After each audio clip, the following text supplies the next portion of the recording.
Hey there, Flo here, bringing you the most worthless live stream you've ever seen.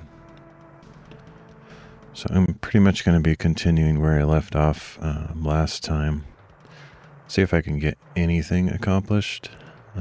Probably not. I'm super tired. I haven't slept since earlier today, and which means I haven't slept since yesterday. So about 24 hours or so, I don't know, something like that. Pretty tired, but I couldn't sleep, so I won't be able to accomplish anything, but we'll just do it anyway.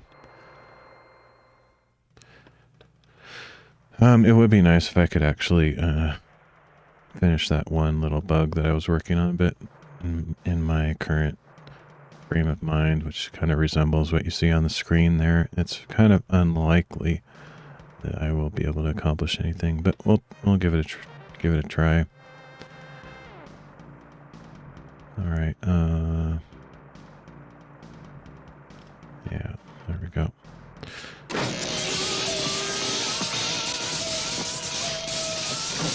Yo, maid, thanks for the lemons. All right, so well, that's nice. There we go. All sorts of bugs. Well, I didn't actually do anything, but now the site works on this browser, so I'll use this for now. I don't know why it wasn't working before.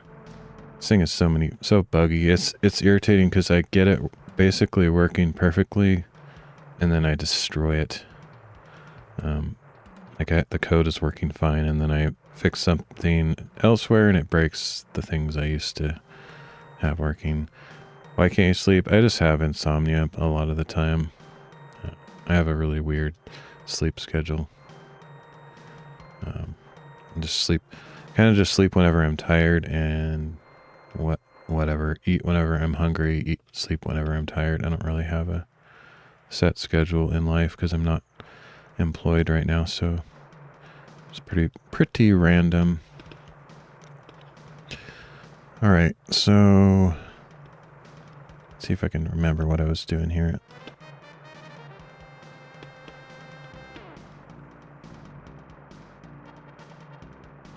Oh, let me get my chat where I can see it. I think I'm on noise now. I switched my OBS settings to not have B frames, which there isn't really a setting for that. You just have to use the X264 with the options. Anyway, I think that should be working now. It looks like I'm live there. What was I doing?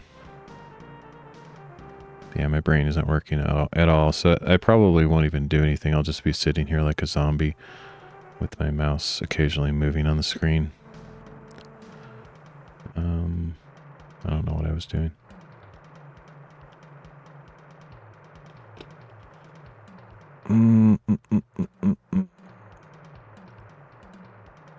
I was going to do something. I don't know what it was. Oh, well.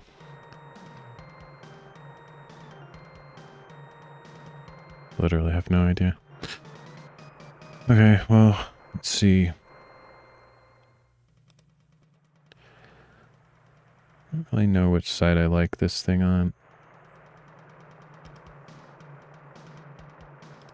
I think I'll put it over here just because.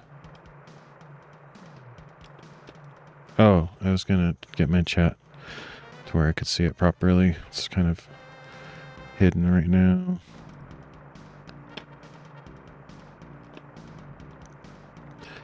Become one with the code. I think not. I'm really bad at coding these days. Like, awful.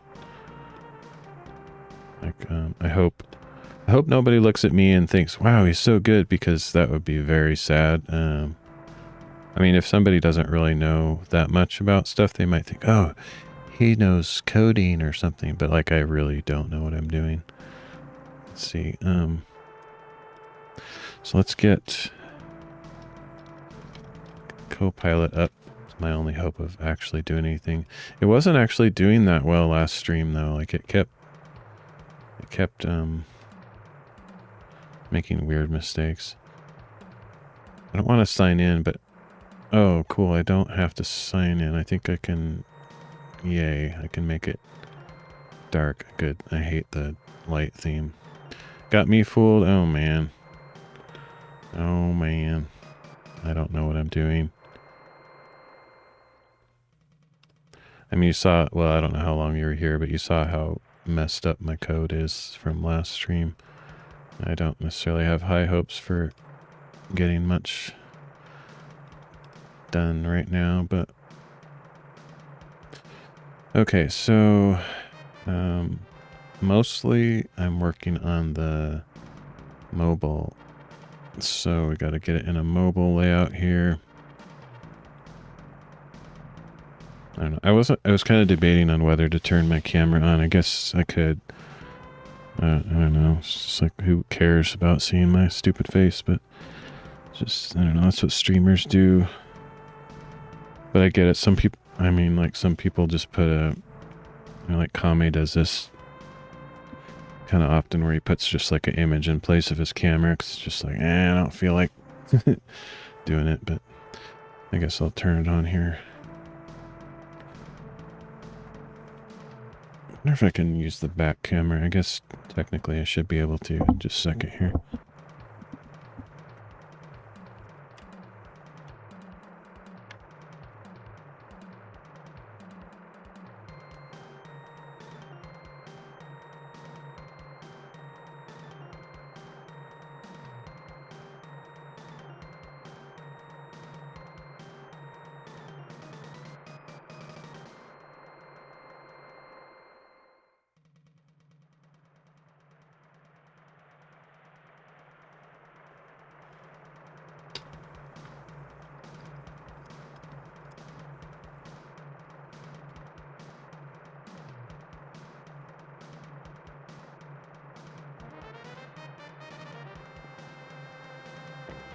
Is that?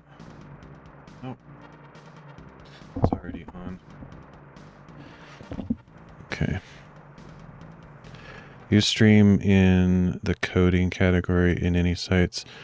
I don't know. I'm kind of lazy with the categories sometimes because I'm on 14 different platforms right now, so I just kind of, I don't know, it takes a long time to set up the streams because I have to choose all the stupid categories and upload images and descriptions and stuff, so I'm a little bit lazy on choosing the proper one.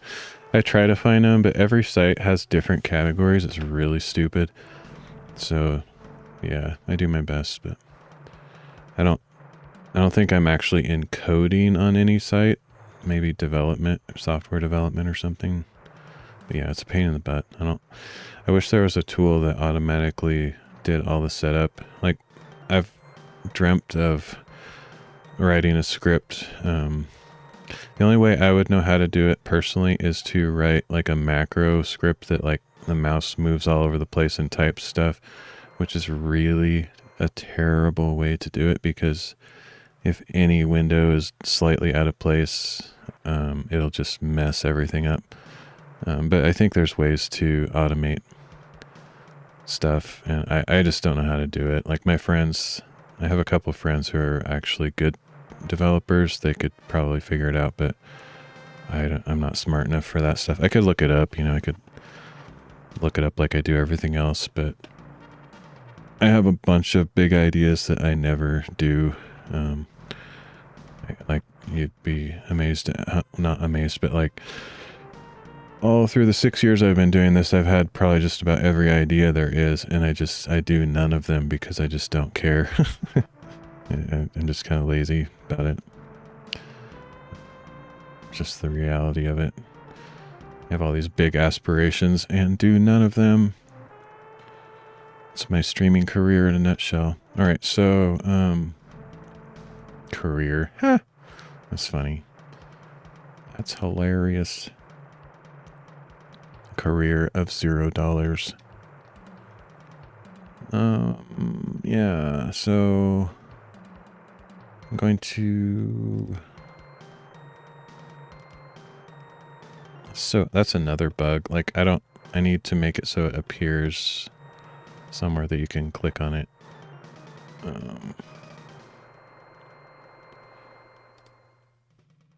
Okay, it's up there. The problem is, like, most people it'll work because it stays in position, generally speaking, but if you're constantly changing your resolution, it's going to move all over the place. Speaking of the audio player thing. So let's put that somewhere over here. I think that should work. There we go. Because its position is based on the width and height of the screen. So if you like make your screen smaller, it's going to like be off the side. But I just need to write a little script that if it's off the edge to kind of position it somewhere within the viewable area. I sort of do that, like if you, it doesn't allow you to drag it outside of the window, but if you resize the window, it kind of messes it up. So there is a little bit of logic. There's actually some, like I have two of these little toolboxes, like this one here. If you try to like put them on top of each other, it automatically like moves it away from that. So, you know, there's a little bit of smart positioning stuff going on, but anyway, who cares? Nobody cares. Okay, let's put this up here.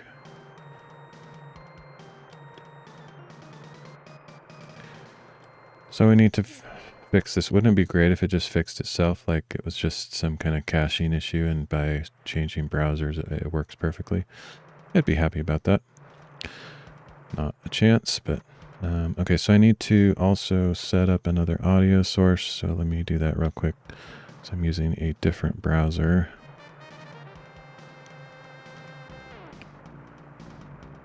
And I'm tired.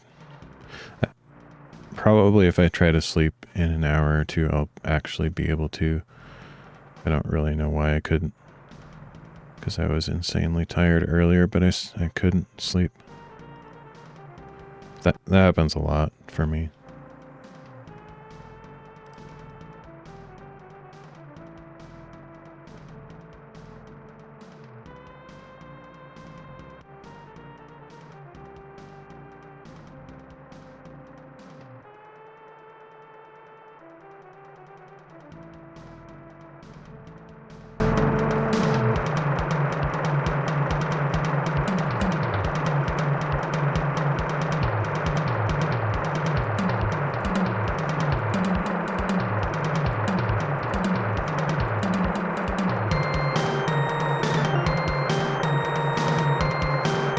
I'm going on a picnic. I want to bring you guys, but you can only go if you bring the right stuff.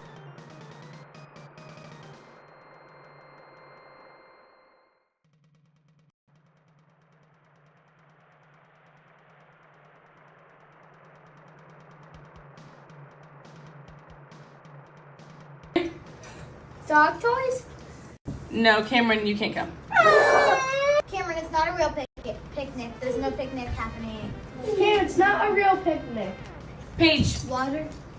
you can come. I'm just playing a random YouTube video to get the audio going. I know it. Lane, Sorry, I had to switch to my scene where I have all my audio stuff. Yeah, I'm going to an actual picnic. Josh, Grilled cheese? Not real. you can come. I know. Who else wants to come on the picnic? Harper? Hot dog. Nah, you can't come. Oh! Kirby, Sandwich from Subway. Yeah, No, that you was can't. rather confusing. No, I know. Tony, Now An empty basket. I'm going to add You can a come. compressor so that it isn't as loud. Oh, you start the everywhere. Avery, I know. Watermelon? you can come. Yeah! I'm actually gonna buy like all these candies. No, it's not actual food. Mason, you can come. I was gonna say that. I guess. Oh. Cameron, Lettuce? you can come. Oh my god! I know what it has to have. Harper? My dog Polly? Nah, you and Polly cannot come. Raise your hand if you It's think you know the not rules. invited to. I know the root word. Test, test, test, test, test, test, test, test, test, test, test. Maggie? Okay, that should work okay. A word with an E in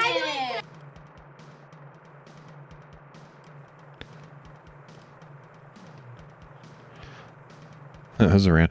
I'm not logged into this computer, so like it doesn't even show any videos. So I just clicked on the trending tab, and that was the first one that came up here. So that's what you get.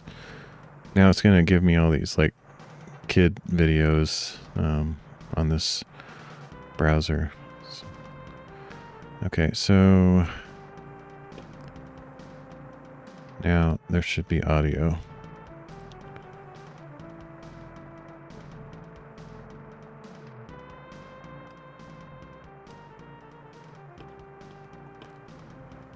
Let's see.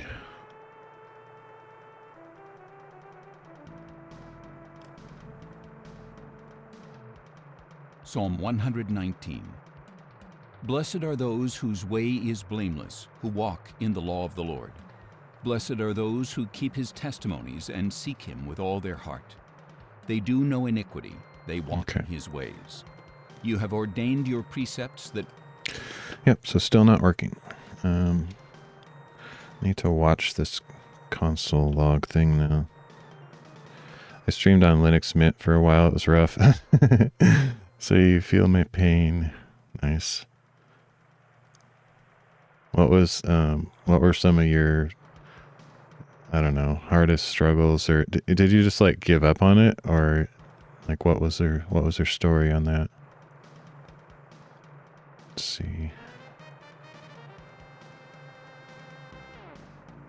We should keep them diligently. Oh, that my ways were committed.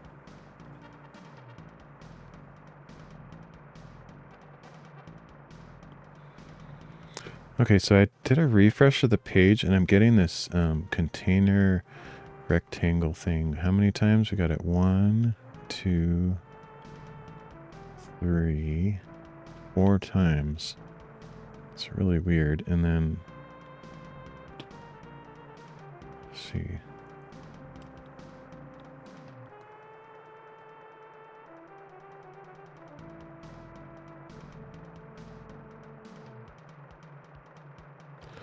So something is looping in my code. It's going to be a little bit hard to track that down.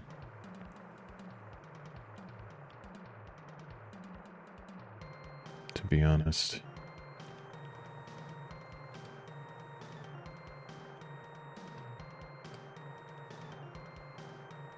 I hate this kind of stuff.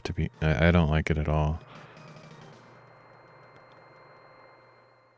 There's kind of there's two big loops, because we got this books JSON up here, and then we got another one, or actually got 2 of those. What? I don't know what's going on. OBS plugins on Linux are hit or miss, and just getting all the other game programs to run. Oh man, yeah, it's a nightmare. Thankfully, I'm kind of flexible in that sense. Like, yeah, there's a few programs that I couldn't switch over that were Windows only, like, you know, Affinity Photo and things like that. But generally speaking, some of the stuff is way better on Linux, actually. Like I typically used Notepad++ on Windows. I know it's old school and there's way better things, but there's this program called Genie, I don't know, on Linux Mint, or Linux in general, and I like it a lot. It's actually way better. It's this thing here. I don't know. It's really nice. I like it. And of course there's Visual Studio Code, but I don't really like using the mainstream. I'm more of a kind of off on the side, kind of weird guy. Okay. Yeah, I don't know how to ask AI about this, because the problem with AI is it has a limited prompt length that you can type in. It's like 10,000 characters or so. And while that sounds like a lot, I can't like paste in my entire code, like this whole thing. It's way more than 10,000, so that's why I have to kind of selectively feed it little parts of the code. But when I have this big of a problem in my errors and stuff, I kind of need to feed it more, but it's kind of limited, unfortunately. So, yeah. It's a different ecosystem, but nice to be open source and all free in that. Yeah, I like it. Like, I don't have any regrets. I have no desire to go back to Windows. Actually, ironically, even though I'm using AI a lot, part of the biggest reason that I'm switching away from Windows is because of the AI integration that they're forcing on everybody in the operating systems for Windows and Mac. I watched some videos about it, and it's extremely invasive. It's basically spyware, and yeah, it's just a way for them to monitor everything that everybody's doing. And they actually are not even hiding that fact. You'll actually see videos of the CEOs and people from those companies talking about how wonderful it is and how they can track everything that you're doing and make suggestions, you know, based on your information. And it's just like, no thanks. So yeah, that's a big reason. And then I've never been a fan of Windows 11. I don't want to touch Windows 11. And eventually Windows 10 is going to stop being supported not very long from now. So yeah, those two reasons and a fair number of other reasons, I just decided to switch. And I don't think I'll ever go back to Windows as far as my daily driver. I'll probably have to boot it up here and there just for whatever, but I'm not going to stay up to date with all that anymore. But yeah, it was huge. Like, it took me like 2 or 3 weeks of intense amounts of, like, every day, many hours a day, like, doing stuff to get Linux going. It was no joke. It took a long time. And I'm still not fully there, but it's pretty close to being operational in every sense that I need it to be. And honestly, once you get it going, it's pretty much maintenance free. It's just the initial setup that takes a crazy long time. I'm on Windows 11 now. The initial move, I had a lot of problems. Yeah, I just don't like it. I don't even like how it looks, and I've never heard much good about it. It's funny, like, I know there's this kind of like meme, or it's seemingly true, that every other Windows is garbage. You know, like Windows XP was good, Windows ME was trash, Windows 7 was fine, and then Windows 8 sucked. Or I don't know, it's every other one is like garbage. And I think Windows 10 was generally pretty good, and Windows 11 sucks. And if you actually watch their market share, there's, you know, those animations where it shows the bars going across the screen and like showing which one has the biggest market share for various products. Like if you watch the operating systems one from like 1980 to 2025 or whatever, that animation actually reflects the failures of those operating systems, because you'll see, like, you know, Windows ME appear suddenly and kind of start going up the ranks, and then it's like shoots right back down because it was such a huge failure. And yeah, anyway, I don't think Windows 11 is going to do well. They're probably already looking to Windows 12 and kind of giving up on 11 because they know how badly it was received. Just, I don't know why they keep doing that where every other one is trash, but it seems to be the case. Let's see. I hope we get to Windows 12 soon. Yeah, I'm sure they're working on it. It'll probably come out next year or something like that. I mean, I don't really care because I don't watch that stuff anymore, but yeah, so this is overwhelming. Like, I don't even know what to do. Like, I don't understand why it's like duplicating things so many times. Makes no sense to me. So let's see if it's every time I refresh. Okay, so that time I think it's doing more repetition if I do a hard refresh. That's my guess. No? That's weird. Every time I refresh, it has a different result. Like, I'm not getting the same console logs. If I do it again, now it's not duplicating, but It's even worse when it's inconsistent like that. Now there's like nothing bad about it. There's no extra crap.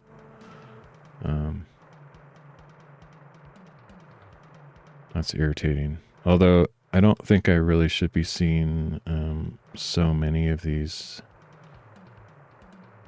books, Jason things. To me, that tells me that I have some kind of crappy loop going on. And I just don't even feel like looking at this code right now. Honestly, it's just too burdensome to try to figure out. I think there's probably better tools for tracing stuff, and I'm just not that good. Like, I've actually, to be honest, I've never looked at this debugger tab in my life. I don't know how to look at it or how to interpret what it does. I would just use pretty much just use the inspector and console log, but I'm assuming that the debugger probably has a lot of cool, useful stuff in it too. I don't have a clue how to use it.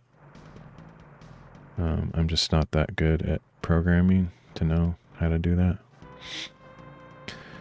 So I'm kind of at a loss. And when my head's in a better place, I could probably do better at this, but I don't know if I'll be able to do much today. We'll just see. So I'm going to multi-line editor mode. I don't even know what that is.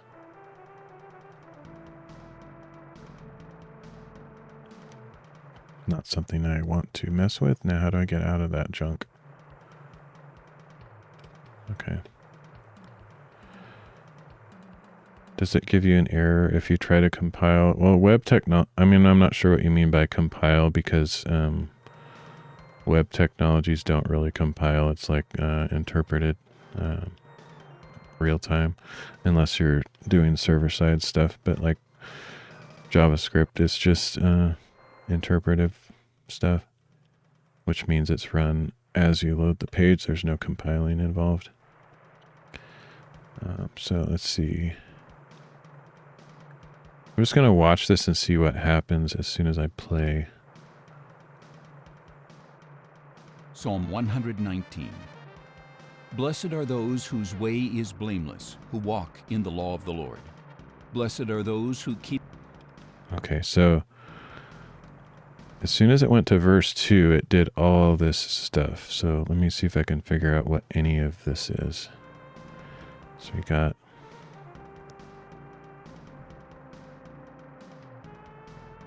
176. Let me do that all over. I want to watch it come in. I wish you could like slow the speed down so you could see it more in real time, but slower because my brain has a hard time processing.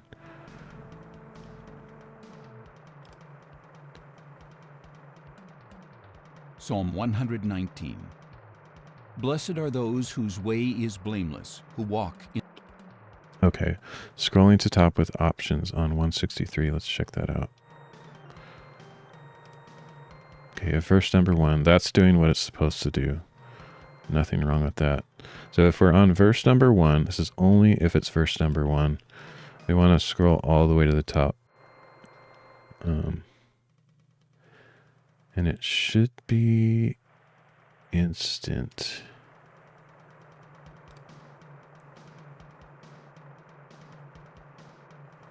I think that, well, should that always be instant? I feel like I shouldn't even ever have this as an option. I think it should always be controlled within the function. So I might actually get rid of that parameter. So I'm essentially overriding this anyway down here. Well, not that one, but some of these other ones, like right here, I'm just blatantly overriding it. So I should probably just get rid of that.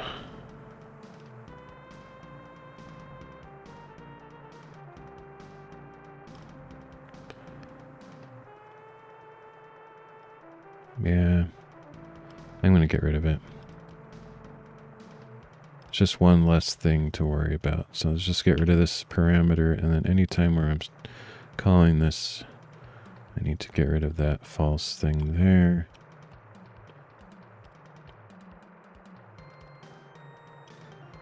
I'm just going to control...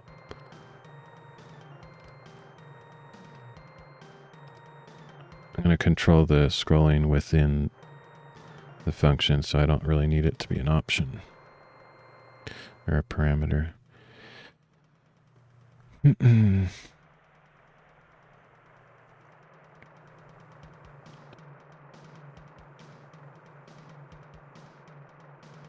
Now I don't even know what I just did. My brain is so messed up. I'm gonna undo that because okay, so scroll to verse. Scroll to verse is where I got rid of it, or did I get rid of it in both? Let's see.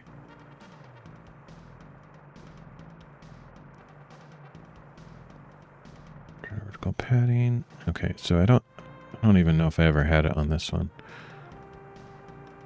Because it was just here.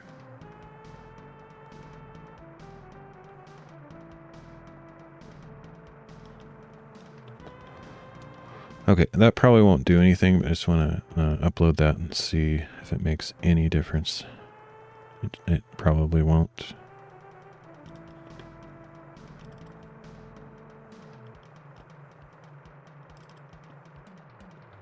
Oh shoot, I wanted to have noise.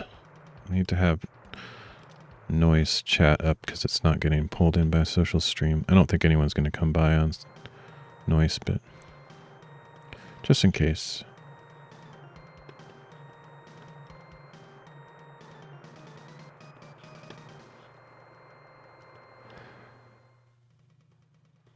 Okay.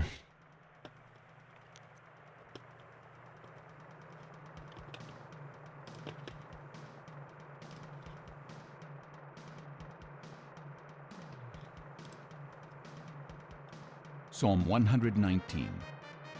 Blessed are those whose way is blameless, who walk in the law of the Lord. Blessed are those...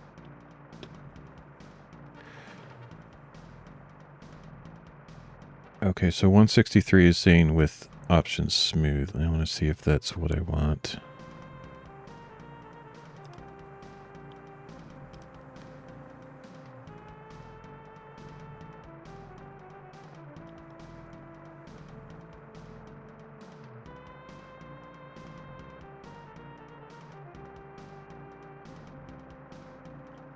I might rearrange this too. There's two ways to do it. So I have an if statement, if verse number 1, and then everything else. But what I could also do is, instead of that, I could have if window inner width over 768 as the outer wrapper. I'm kind of wondering if that might be a better way to go, but I'm not sure. Let me see.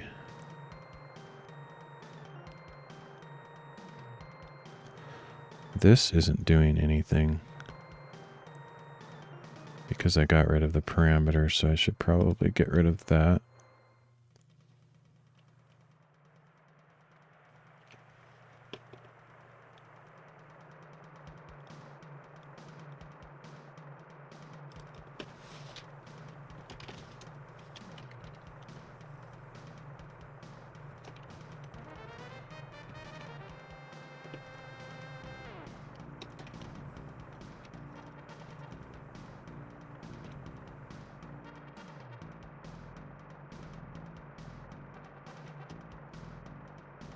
Actually, I think for the verse number 1, I think I always want it to be instant. So let's put this up here.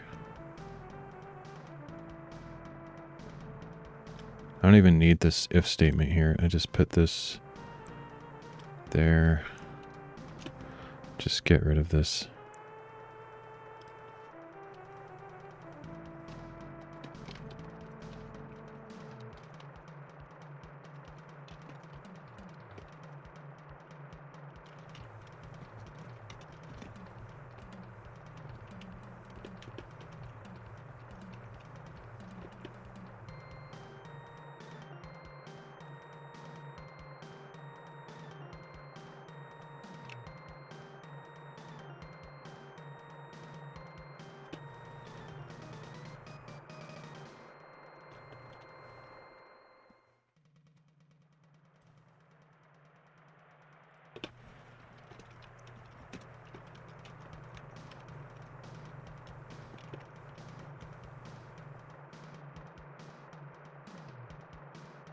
Okay, that simplifies that part quite a bit. So it should always be instant if it's verse 1.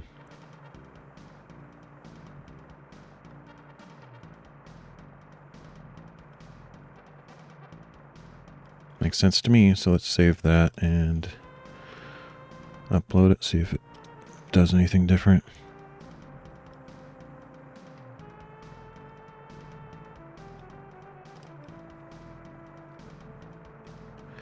If error, then resolve. Yes. Uh-oh, I did something wrong. Scroll options, assignment to undeclared variable. Okay. So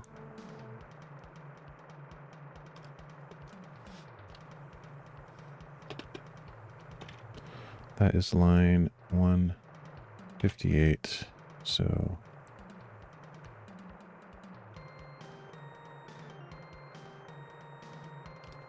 let's put it way up here. Let verse, or I mean, scroll options. That's it. That should fix that.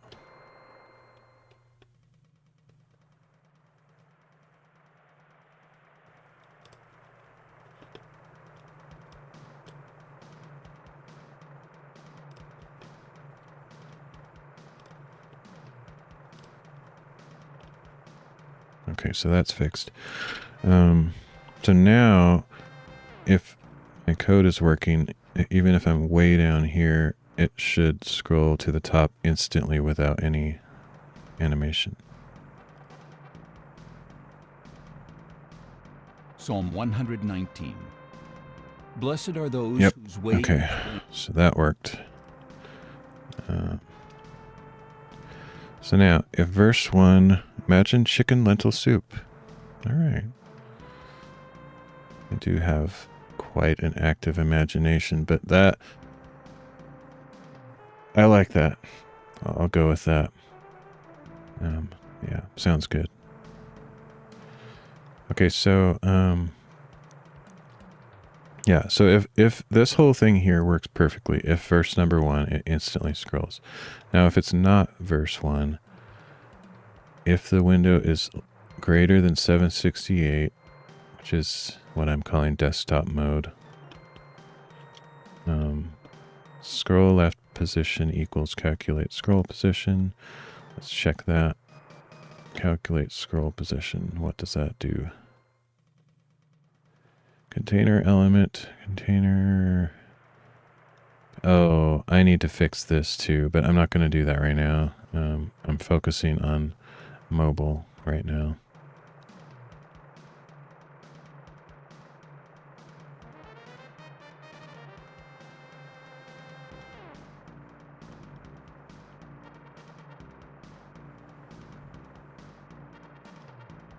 What is this? Console log. Scrolling vertically with smooth. Smooth buffer 50 vertical padding. That whole thing is useless. Because I'm not scrolling smooth. So I'm just going to get rid of that.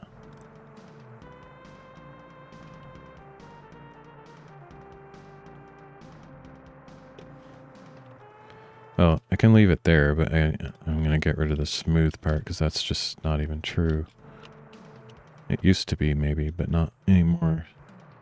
Okay, so that is going to send me off to scroll to verse mobile. Container element duration buffer vertical padding. Okay. Console log is in view. Okay, let's watch out for that is in view. I'm just going to run this again and see if I see that is in view thing.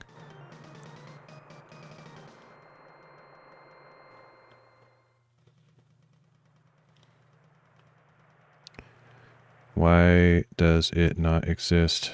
It's probably lentil soup. I don't know. Chicken lentil soup. I'm not sure. I thought it did exist. But I guess since you said imagine, no, I actually don't know what you're talking about because of the delay and I wasn't watching chat, so probably something that happened like 3 minutes ago and my memory span is more in the range of 6 seconds. Okay, so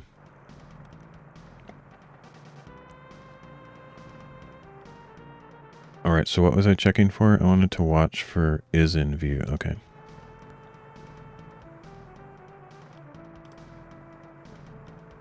Psalm 119. Blessed are those... Okay. I guess because it's verse 1, it's not going to do that. So it's only going to do that if I'm on verse 2. So I can just wait for verse 2. whose way is blameless, who walk in the law of the Lord. Blessed are those... Okay, so somewhere in here is in view right here. So it's doing all this other crap first. Sorry, I'm distracting you about talking about soup. Oh, no, that's fine. Actually, ironically, I went to town in between my last stream and this one, and I bought like massive amounts of soup because it was on sale. So, but it was not chicken lentil soup. I don't even know if I've ever had that soup. Is that like your favorite or something? I think I got chicken.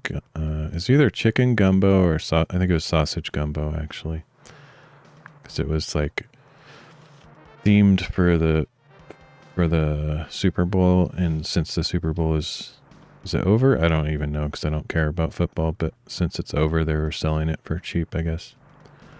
So it was like $1.50 a can. So I bought a lot of them. Chicken lentil is hard to find if it even exists. Yeah, I don't know if it exists, but I'm imagining it with all of my energy. So much so that I can't concentrate on writing code. But it's possible that my focusing on that will distract me from my lack of ability to think. That's one way to look at it. Seems kind of illogical, but there's a lot of illogical things in this world, so I don't know. Could work. Let's see.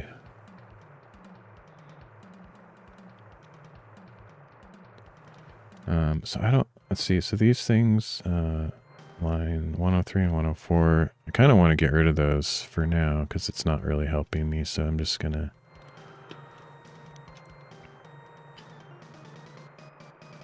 why is it doing it more than once, though? That's what's kind of confusing me. It's doing container, those two things is in view, and then container, that thing is... Wait a minute. Container rect, element rect is in view. Wait, let's look at the line numbers. 100, 103, 104. And then it's 113. But then it goes back to 100, 103, 104. So it's, for some reason, it's running that twice. Let me verify that. Psalm 119. Blessed are those whose way is blameless, who walk in the law of the Lord. Blessed are those... Yeah, so it's running that twice on verse 2 for some reason. So it's going into that function 2 times, which is... up here is in view. Oh, that's what, wait a minute. Yeah, that makes sense. This console log is calling the function in the console log, and then I'm calling it here. So that makes perfect sense. So that makes absolutely perfect sense. There's no confusion there. Actually, what I would do is I'm going to put this in here instead.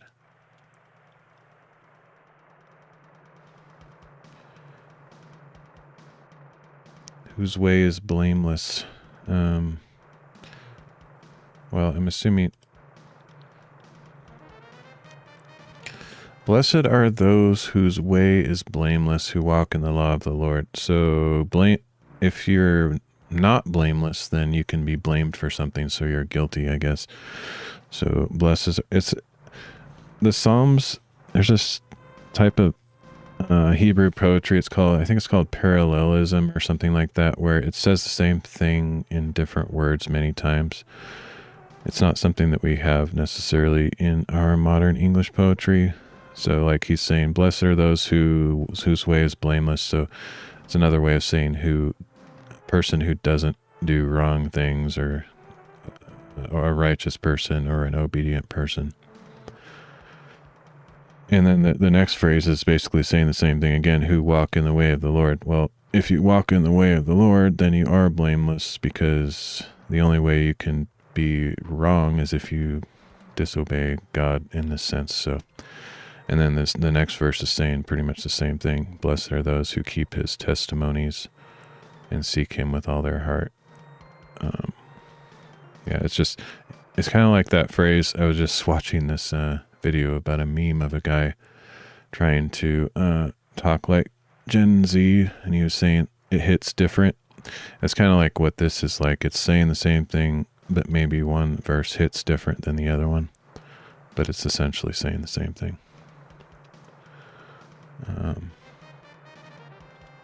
Yeah. All right, so let's see.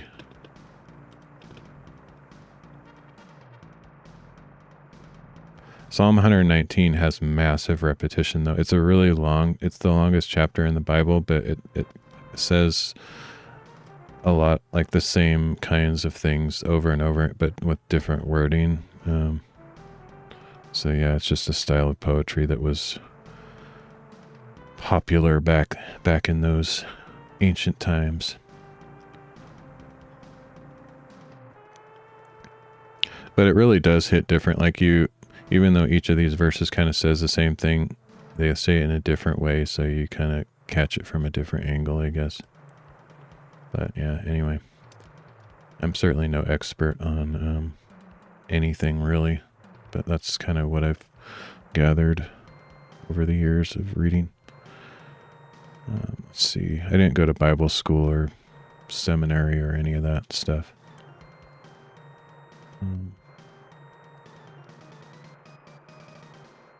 Okay, so yeah, this makes a ton of sense. So when I get, or no, wait a minute. I don't know. I'm just going to put that up there and just see what difference that makes.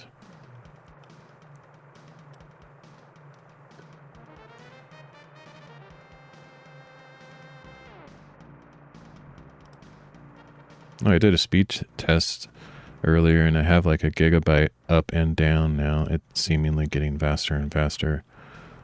It's kind of cool.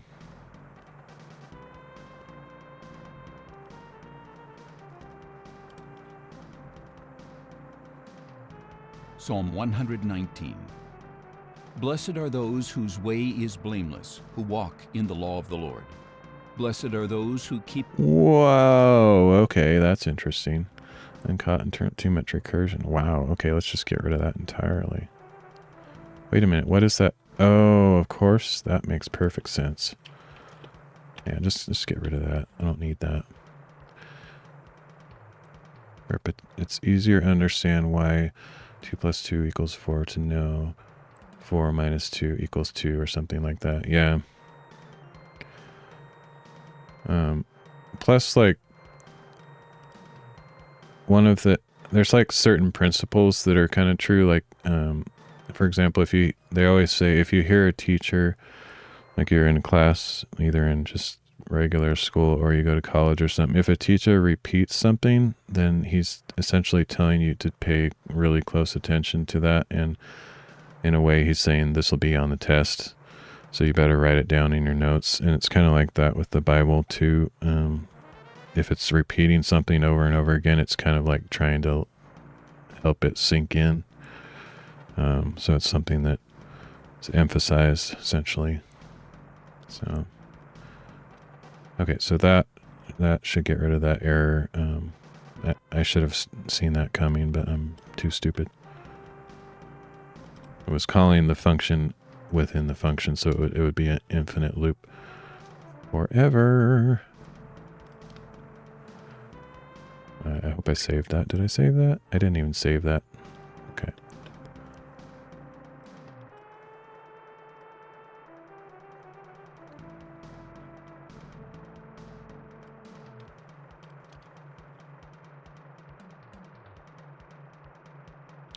The thing is, though, there is no one who's blameless, so that in a way this is actually a hopeless verse, because in truth, in reality, there is no human being who is blameless, and that's actually what Christianity is all about. And the gospel is, it says in Romans that everyone has sinned and fallen short of the glory of God, which just means that everyone's made at least one mistake in their life, and in order to please God, you have to be perfect.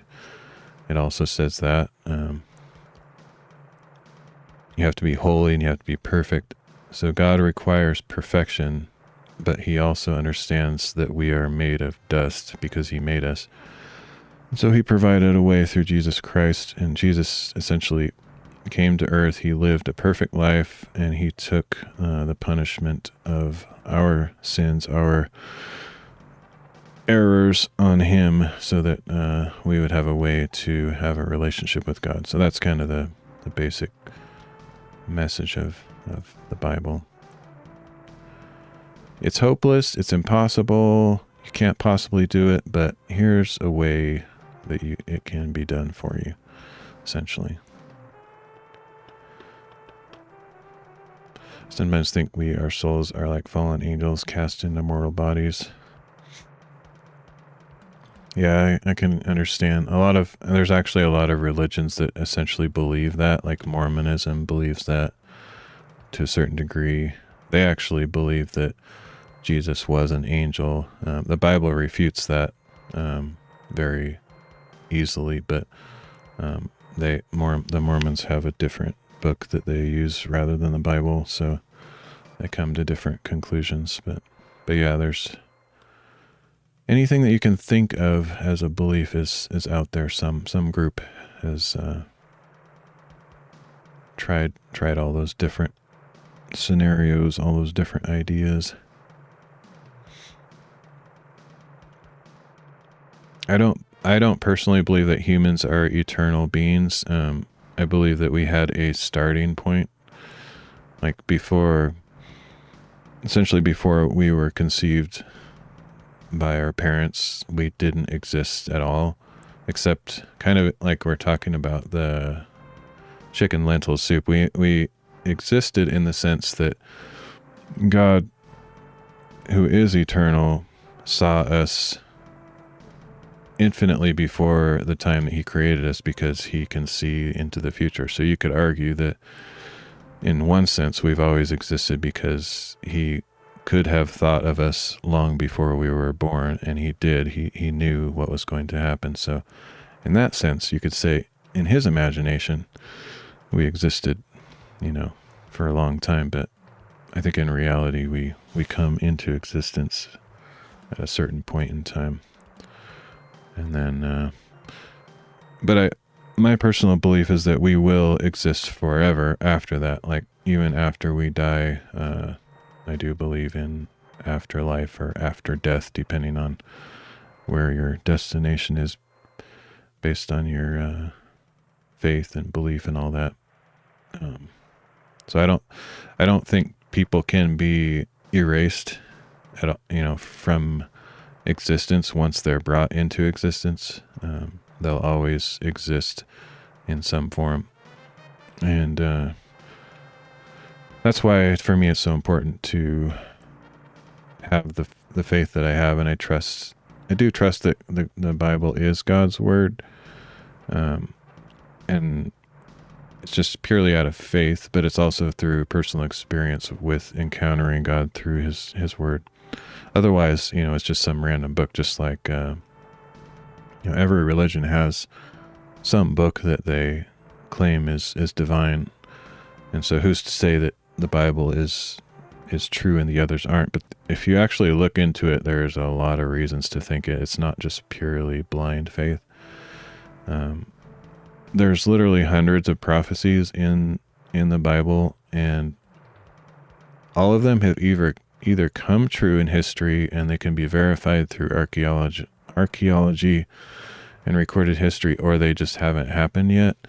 There's a lot of prophecies that are about the end times that haven't happened yet, but you can actually do quite a bit of research and find that the people and events that are spoken of in the Bible actually are recorded in archaeological finds, and real people that existed.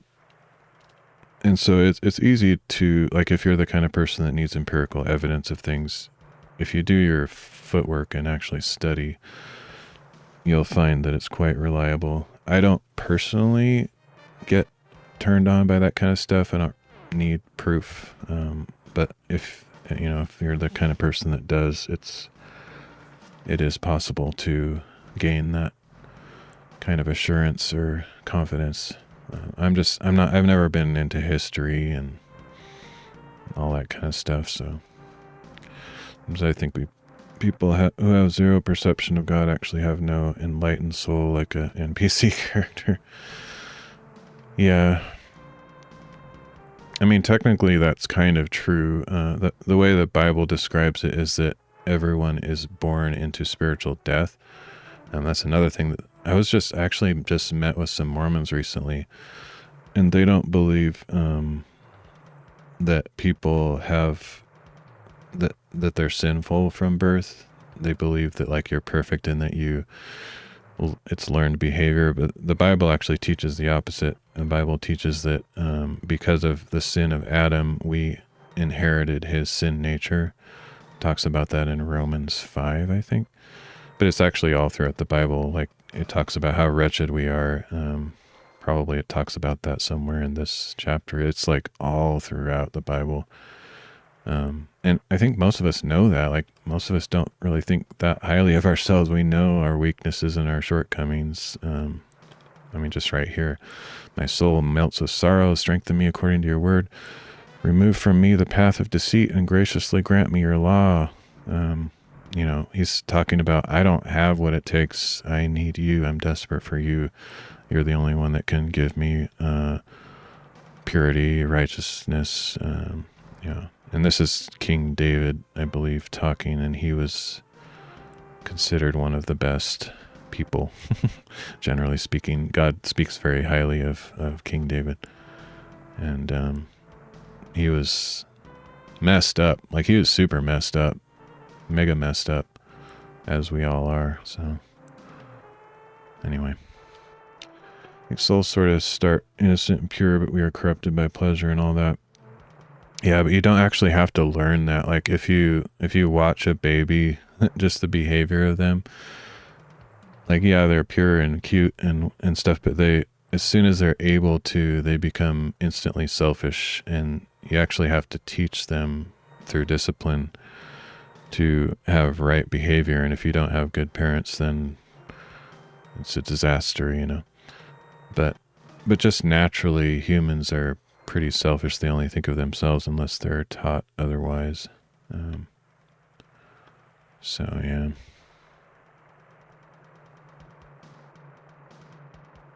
But yeah, and like the way the Bible talks about it is in the Garden of Eden, which I personally believe is an actual historical event.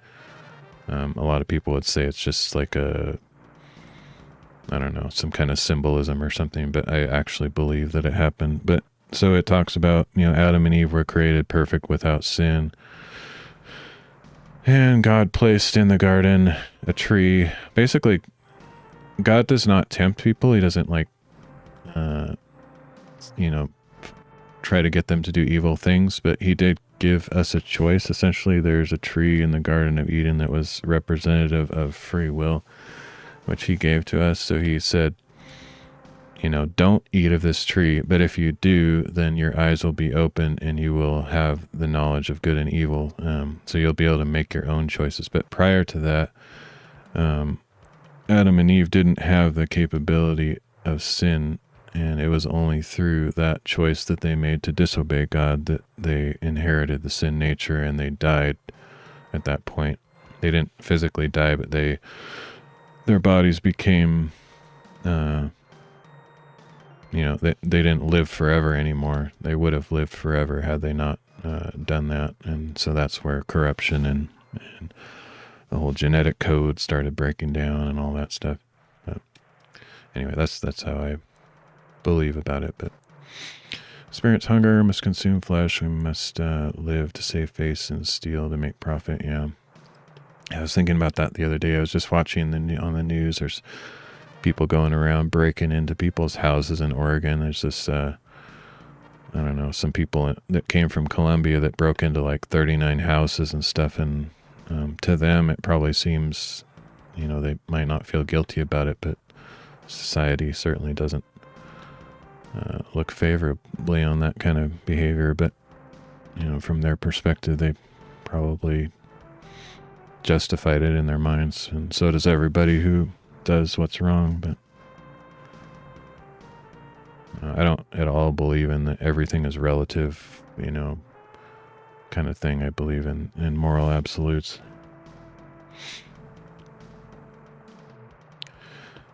But anyway, I'm not an expert in theology or philosophy or any of that stuff, so I just I've chosen to accept the Bible as my guidebook, so I kind of compare everything against that, and it's done me well, and I have no desire to switch it up at this point. I definitely have been greatly blessed as I seek the God of the Bible, and the more and more I get into it, the more I'm realizing, and I'm studying this specifically, is that Jesus is God, and I'll say that 1,000 times. And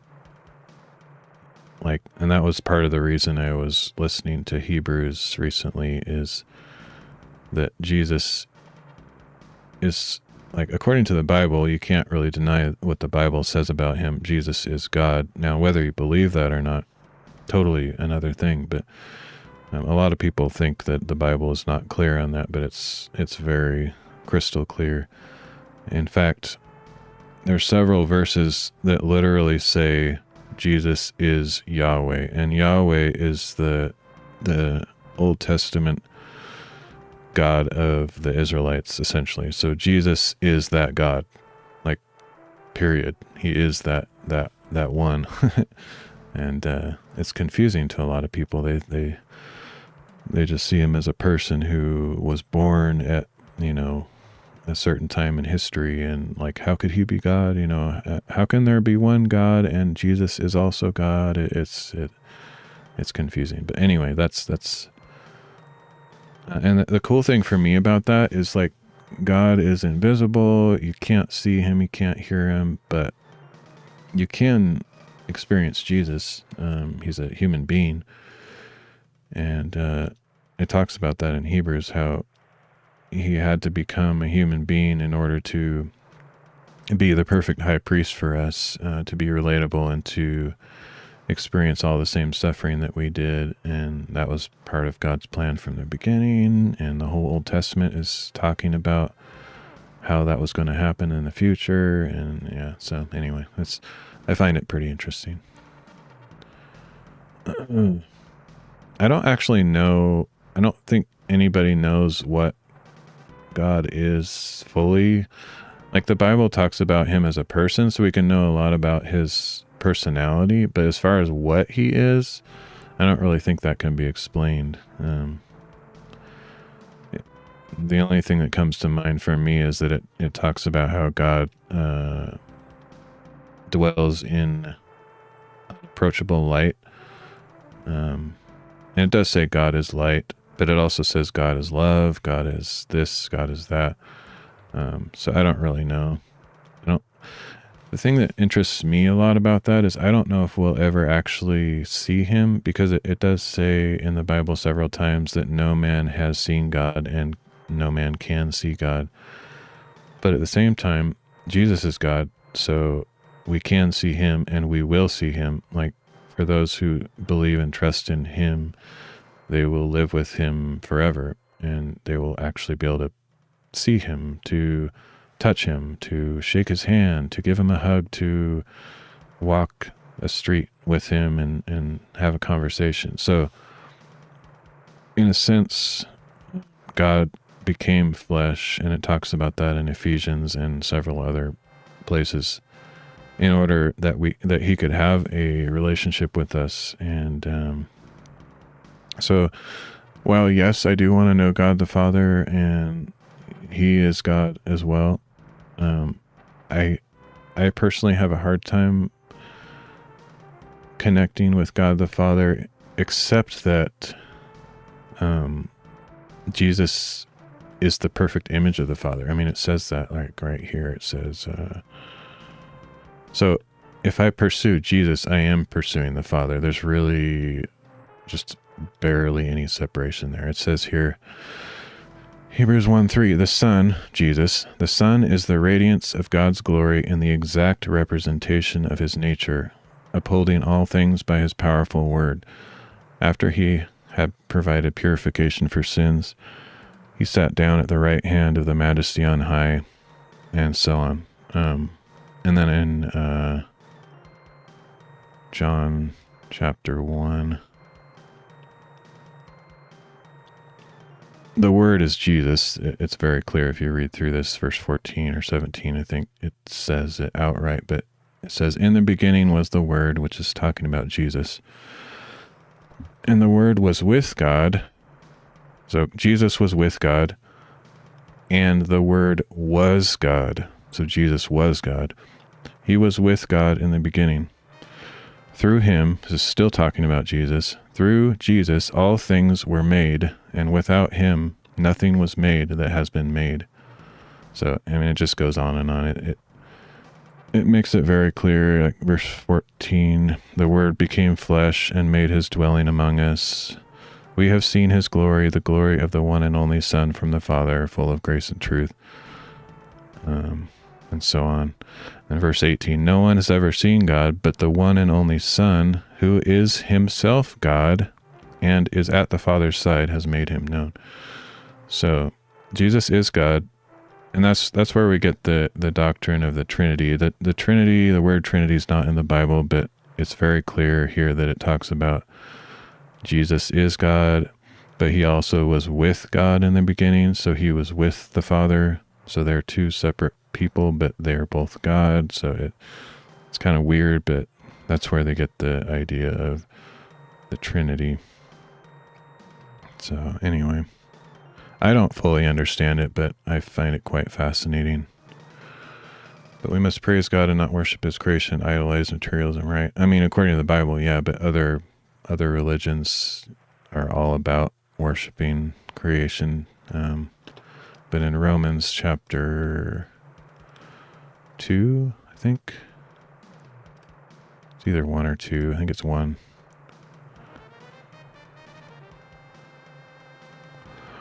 So Romans chapter 1, verse 18, the wrath of God is being revealed from heaven against all the godlessness and wickedness of men who suppress the truth by their wickedness. For what may be known about God is plain to them, because God has made it plain to them.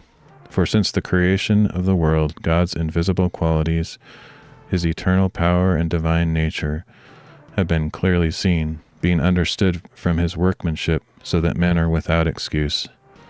For although they knew God, they neither glorified him as God nor gave thanks to him, but they became futile in their thinking, and darkened in their foolish hearts. Although they claimed to be wise, they became fools and exchanged the glory of the immortal God for images of mortal man and birds and animals and reptiles. So that's kind of talking about what Christianity would call idolatry, worshiping creation instead of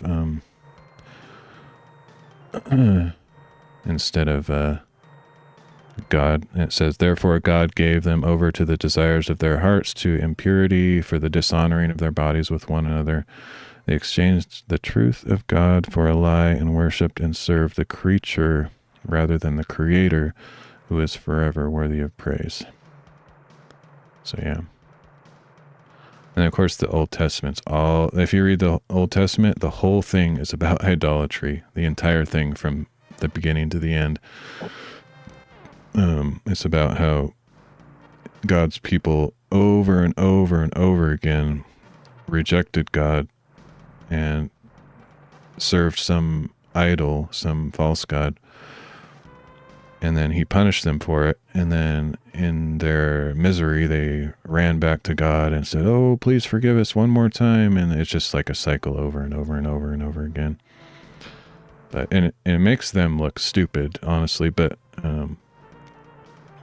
for me, it's actually very easy to relate because all throughout my life, I've just made the same mistakes over and over again, and I feel like a complete idiot. And so, yeah, we're all totally, I mean, I think it's Romans 5 or something. It's really bad at remembering verses, but it's either 3 or 5, I don't remember. Yeah, they're all good chapters, but I'm so bad at remembering. Yeah, I guess it's in chapter 3. What then? Are we any better? Not at all, for we have already made the charge that Jews and Greeks alike are all under sin, as it is written, there is no one righteous, not even one. There is no one who understands, no one who seeks God.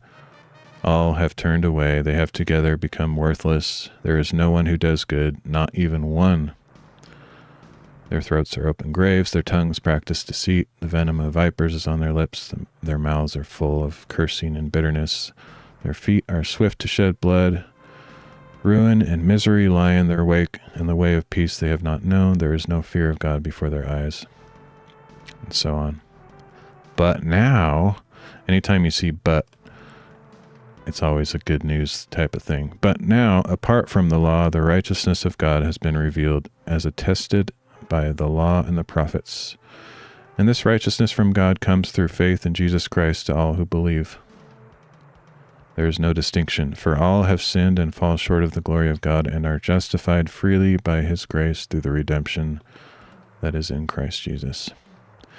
God presented him as the atoning sacrifice through faith in his blood in order to demonstrate his righteousness, because in his forbearance, patience, that's what that means, he had passed over the sins committed beforehand. So all throughout history, he had been patient with all these people making all these mistakes, because he saw in the future that he was going to send his own son, Jesus Christ, to die for them.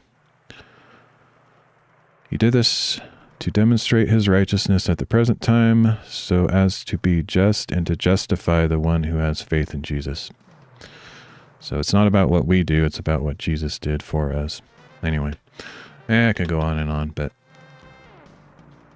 it's good stuff. I like it. Good news. It's called the gospel because it means good news.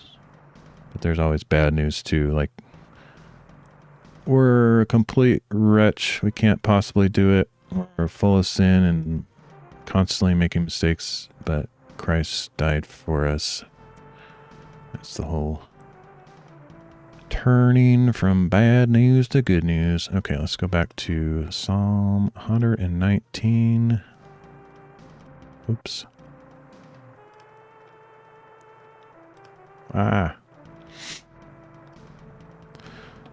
So I think I got rid of that recursive error. Let's see if it fixed anything. It's not going to fix anything, but it'll get rid of that infinite loop.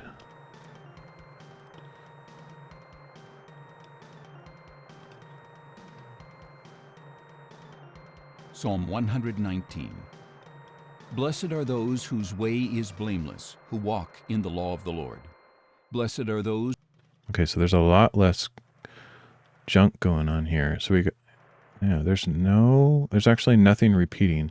So I think that all of that repeating stuff was a false alarm because of those console logs that actually the AI inserted, and it was sort of calling the same function more than once. So really, that's not something to be alarmed. It was just kind of a false alarm, like I just said. There was no looping going on. It was just the fact that it was calling the function twice or 3 times. So I think we're actually okay there. But I still have to figure out why. Actually, I could test this real quick. What if I come down here? Is it gonna scroll smoothly or instantly? Psalm 119. Blessed are those... Did you see that? Did you see that? It scrolled instantly. I might have just fixed it somehow. I don't even know why it's fixed. who walk in the law of the Lord. Check it out. Blessed are those who keep Ah, his what? testimony. Why did it? Why? Okay, so if it's verse 1, it scrolls instantly, but if it's verse 2, then it's still doing the crap. I may have asked this before, but why are we programmed to be so curious as to seek out sin or to tame a beast? Oh yeah, I thought I had it there. So it does work on the first verse. So if I reset it to verse 1, it Psalm 119. Blessed are those yeah, whose so way it works is on verse 1. So I just have to get that to work on all the other verses, and then we're in business. That's all. That's kind of my goal for this stream, is to fix that one thing. And if I do that, I'll probably just end the stream because I don't want to be up all night. But why are we programmed to be so curious and to seek out sin or to try to tame a beast? It's a good question. It's because of our sin nature, and I don't have the stuff on the tip of my tongue. One that comes to mind is Romans 7, though. I think of this one often. This is actually the Apostle Paul writing. So he wrote a lot of the Bible. So he wrote Romans, 1 Corinthians, 2 Corinthians, Galatians, Ephesians, Philippians, Colossians, 1st and 2nd Thessalonians, 1st and 2nd Timothy, Titus, Philemon, possibly Hebrews. So he wrote all of these books. It's a super important dude, and this is what he says in Romans 7. I think. Yeah. So this is what Romans 7 said. It's talking about the law up above. So the law is essentially like trying to get you to do the right things, but we can't possibly do it. It says, did that which is good, speaking of the law, then become death to me? Certainly not. But in order that sin might be exposed as sin, it produced death in me through what was good. This stuff is really hard to understand. Like when I read it, sometimes I'm just like, hey, what? So that through the commandment, sin might become utterly sinful. So basically, the law was provided to instruct us not to sin, but God already knew that we were incapable of following the law, and that's why he had in his mind from the beginning to send his son to pay the price for our sins. So he knew that, but we didn't know that. Anyway, I'm terrible at explaining this, but let's see. Verse 14, we know that the law is spiritual, but I am unspiritual. This is Paul speaking, the guy who wrote half the New Testament. I am unspiritual, sold as a slave to sin. I do not understand what I do, for what I want to do, I do not do, but what I hate, I do. And if I do what I do not want to do, I admit that the law is good. In that case, it is no longer I who do it, but it is sin living in me that does it. I know that nothing good lives in me, that is, in my flesh. He's talking about two natures battling against themselves. Like he is a new creature because of the salvation that he has in Christ, but he still lives in a body with temptation and flesh and sin. I know that nothing good lives in me, that is, in my flesh, for I have the desire to do what is good, but I cannot carry it out, for I do not do the good I want to do. Instead, I keep on doing the evil I do not want to do.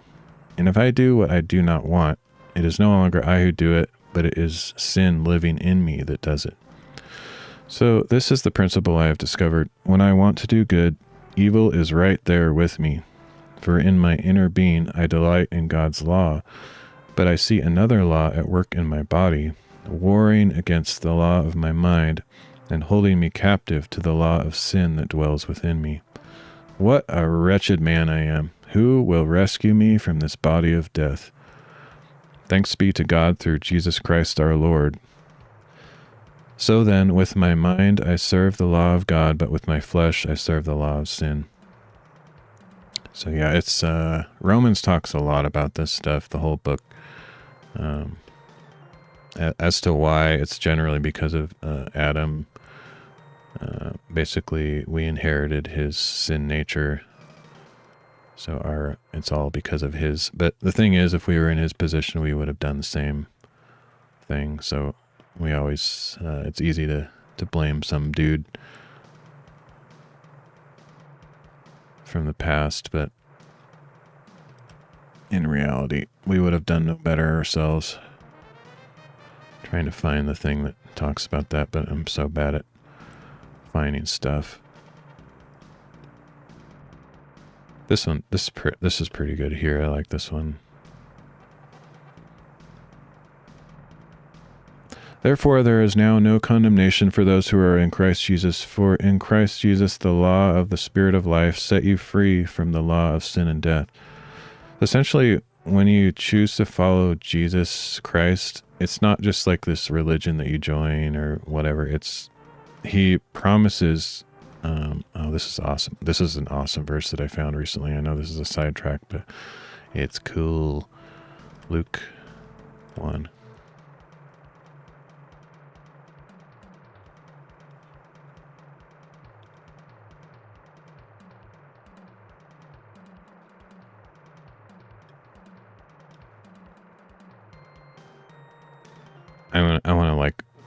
I kind of have this verse memorized. It's really short, but check that out.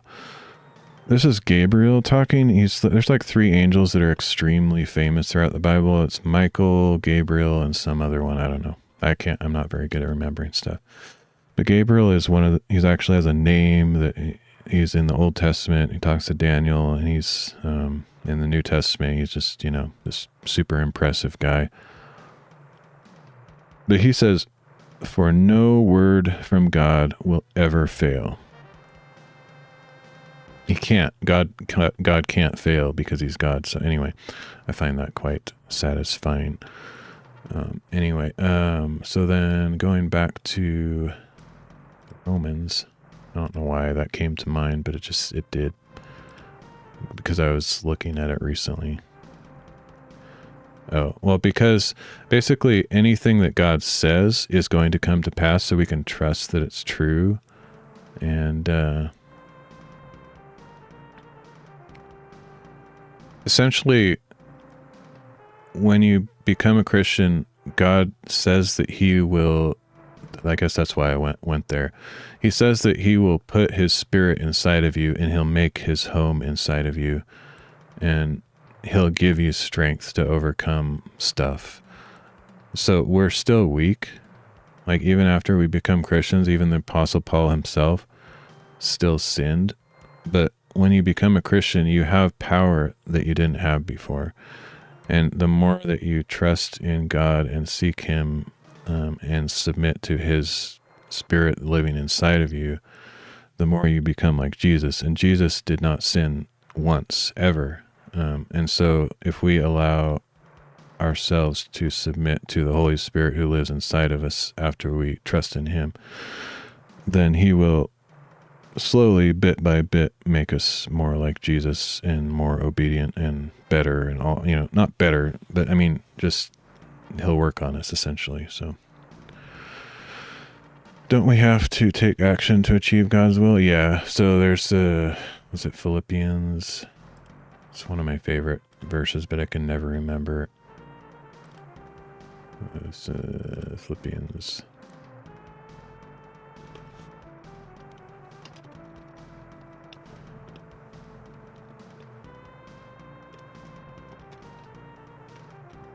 Must be in the next chapter, I don't know.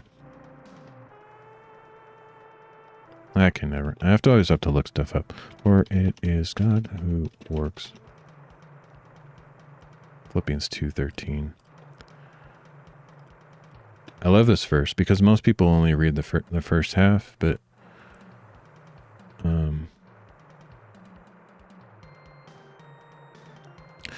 so Philippians 2 verse 12 to 13, it says, "Therefore, my beloved, just as you have always obeyed, not only in my presence, but now even more in my absence, continue to work out your salvation with fear and trembling." Most people just read that part. That's like their favorite verse or something. Work out your salvation with fear and trembling. So you're doing stuff, like you have to work at it. But then the next verse is awesome because it says, "For it is God who works in you to will and to act on behalf of his good purpose." So you're not on your own. Let's see. For I will not leave you as orphans. John 14. Do.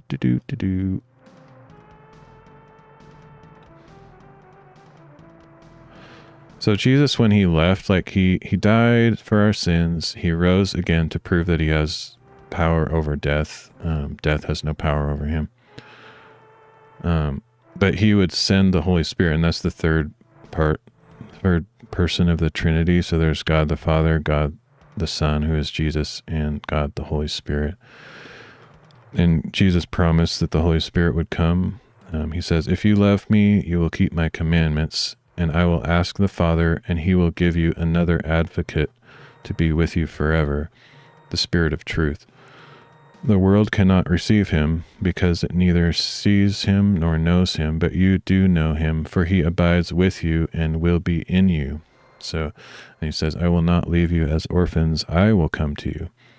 So that's where the Trinity gets really confusing, but like he says, I will send the Spirit of truth. But the Spirit of truth is also described elsewhere as the Spirit of Christ. So he will send his Spirit to be inside of us. It says right there, he abides with you and he will be in you. "I will not leave you as orphans, I will come to you." So he says, I will come to you, and that's Jesus speaking. So he's kind of equating himself with the Holy Spirit, like as if they are one person.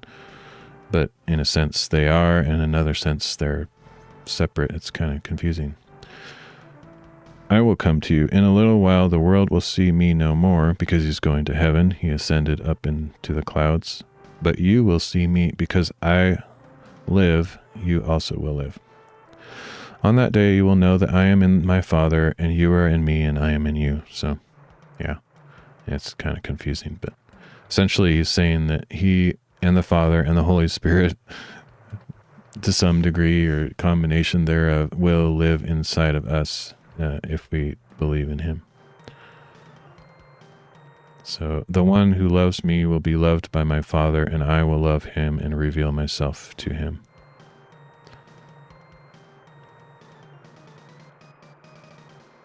Oh, one of my favorites. Let's see. "Have you been with me so long and still not know me?" Something like that. John 14. Oh, it's in the same one. That's cool. I love this. Jesus said, "I am the way, the truth, and the life. No one comes to the Father except through me." So he is the only way to heaven. He's the only way to reach the Father. There is no other way. "If you had known me, you would know my Father as well. From now on, you do know him and have seen him." So elsewhere in the Bible, it says no one has seen God nor can see him. But because Jesus came to earth, we can see the Father. Essentially, I mean, I know this is on the verge of a heresy. It's almost like Jesus is saying, I am the Father. In a sense, he is. He's the perfect image of the Father. And so one of his disciples says, "Lord, show us the Father, and that will be enough for us." Jesus replied, "Philip, I have been with you all this time, and still you do not know me? Anyone who has seen me has seen the Father. How can you say, 'Show us the Father'? Do you not believe that I am in the Father, and the Father is in me? The words I say to you, I do not speak on my own. Instead, it is the Father dwelling in me, performing his works. Believe me that I am in the Father, and the Father is in me, or at least believe on account of the works themselves." And so, yeah.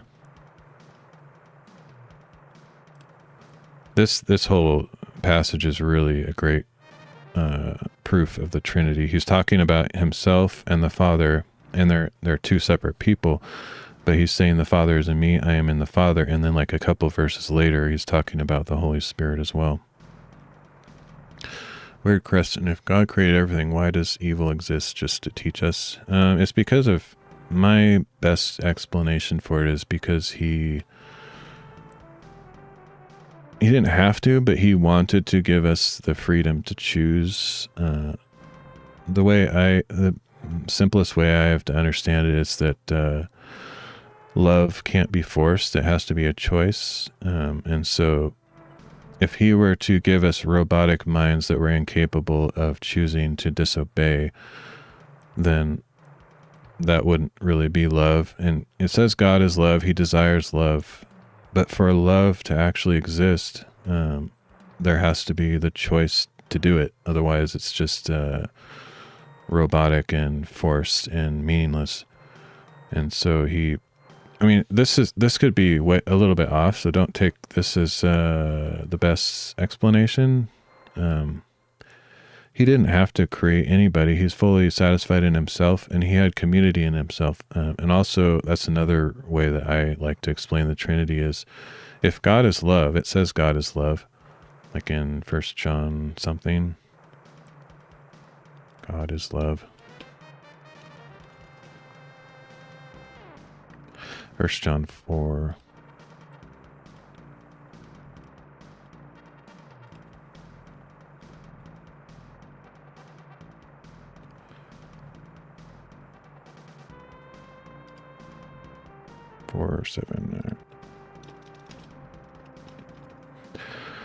So, beloved, let us love one another because love comes from God. Everyone who loves has been born of God and knows God. Whoever does not love does not know God, because God is love.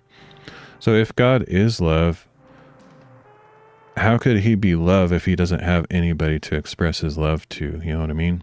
Love absolutely requires a recipient, unless you're just talking about he loved himself. But if he loved himself so much, why would he desire to create anyone? He has no need of anyone, but he desired to show his love to someone. So he created the angels, he created people, he created animals, he created all these things. He wanted to demonstrate his love. God demonstrated his love in this, that he died, let's see, his love in this. Romans 5:8.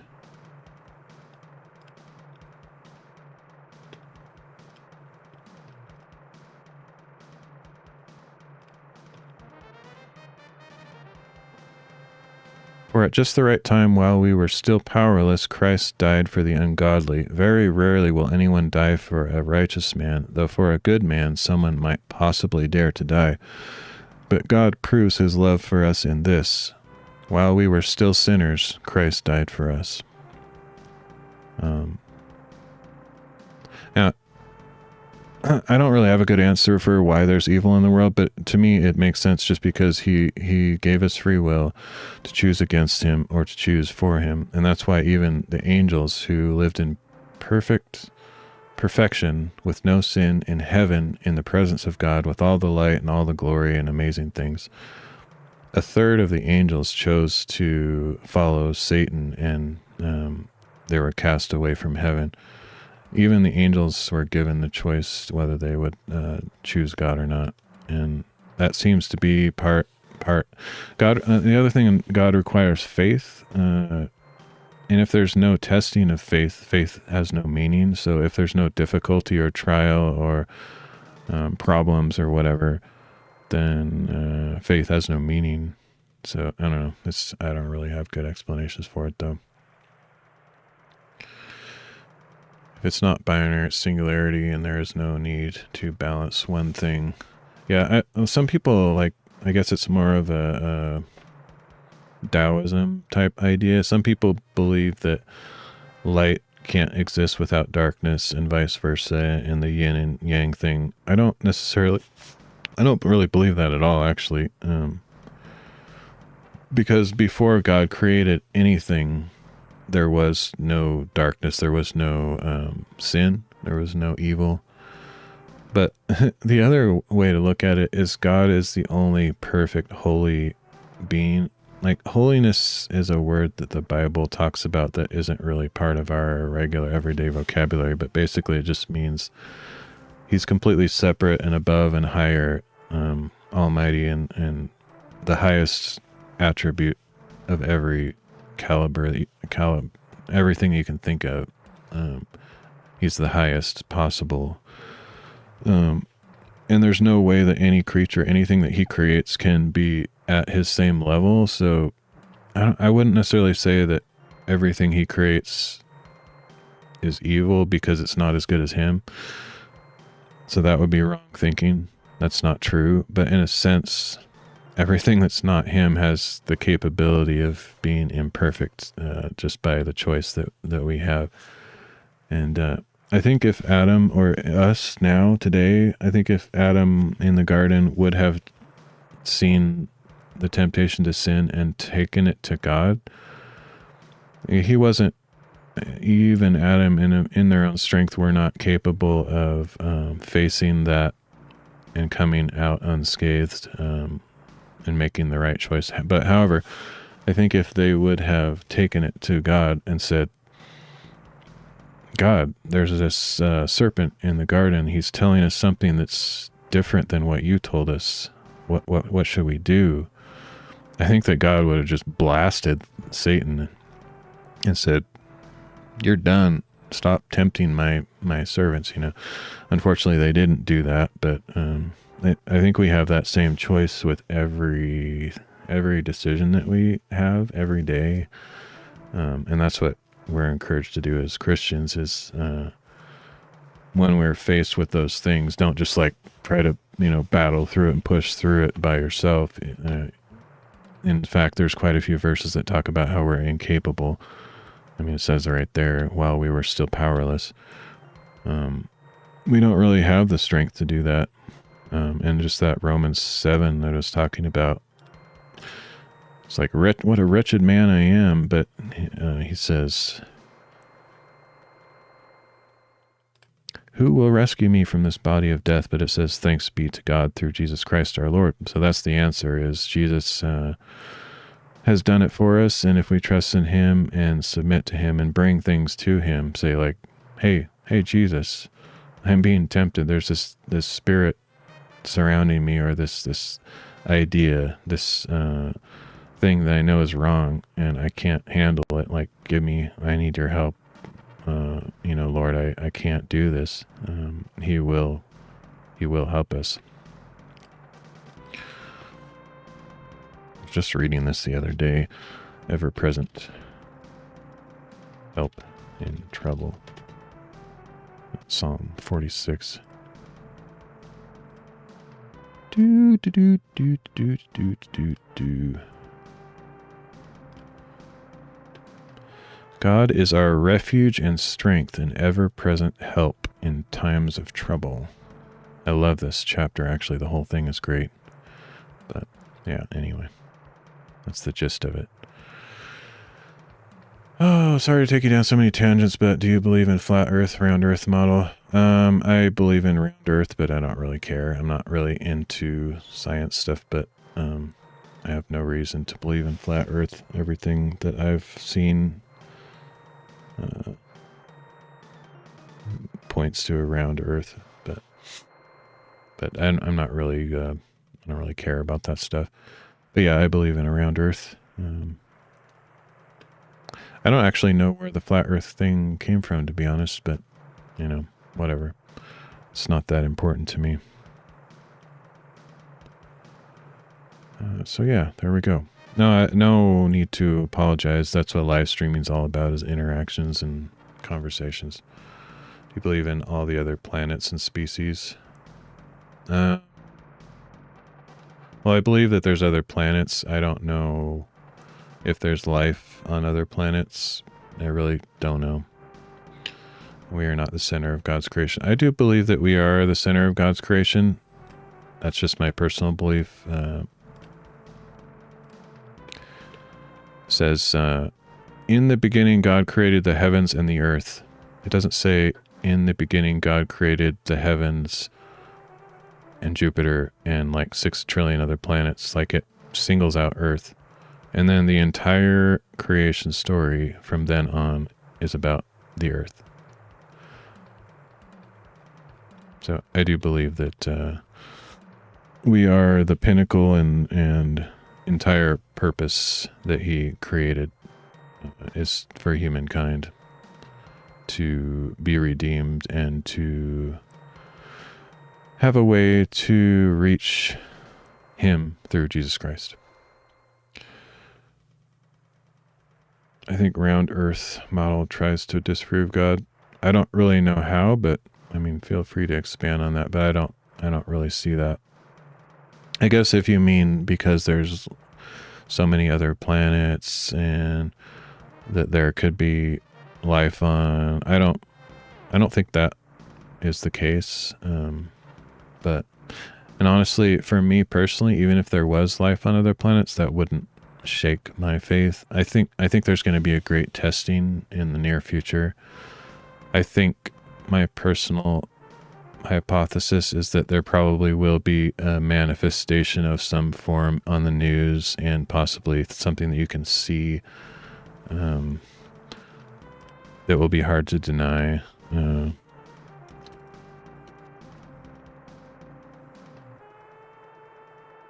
Matthew 24, I guess.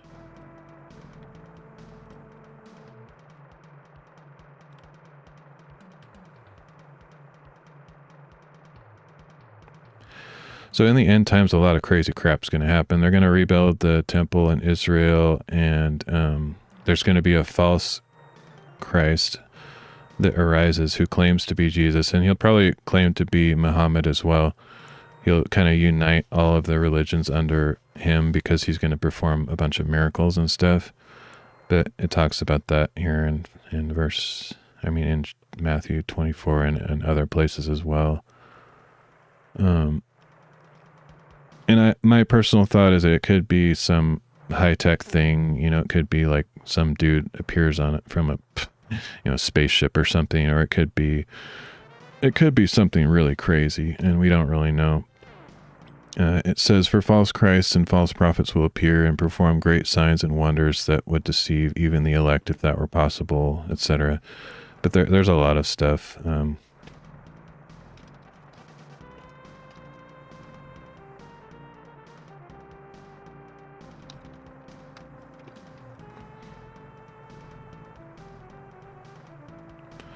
Revelation 13.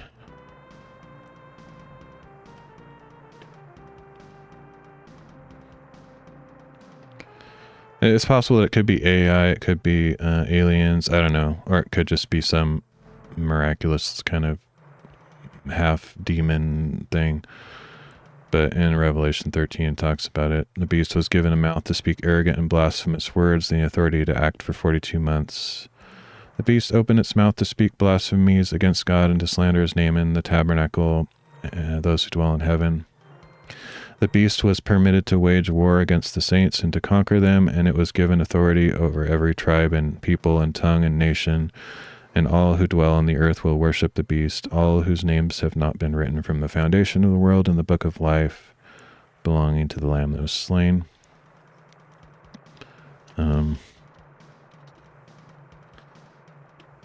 The second beast performed great signs to cause even fire from heaven to come down to earth in the presence of the people, and all sorts of things. Like, I mean, we could be talking about something like actual fire, or it could just be like a satellite that he secretly installs in, the orbit and is able to send laser beams like we are able to do right now. It could be anything imaginable. And I think it could easily be alien type manifestations and stuff that deceives people. It says, because of the signs it was given to perform on behalf of the first beast, it deceived those who dwell on the earth, telling them to make an image to the beast that had been wounded, blah, blah, blah.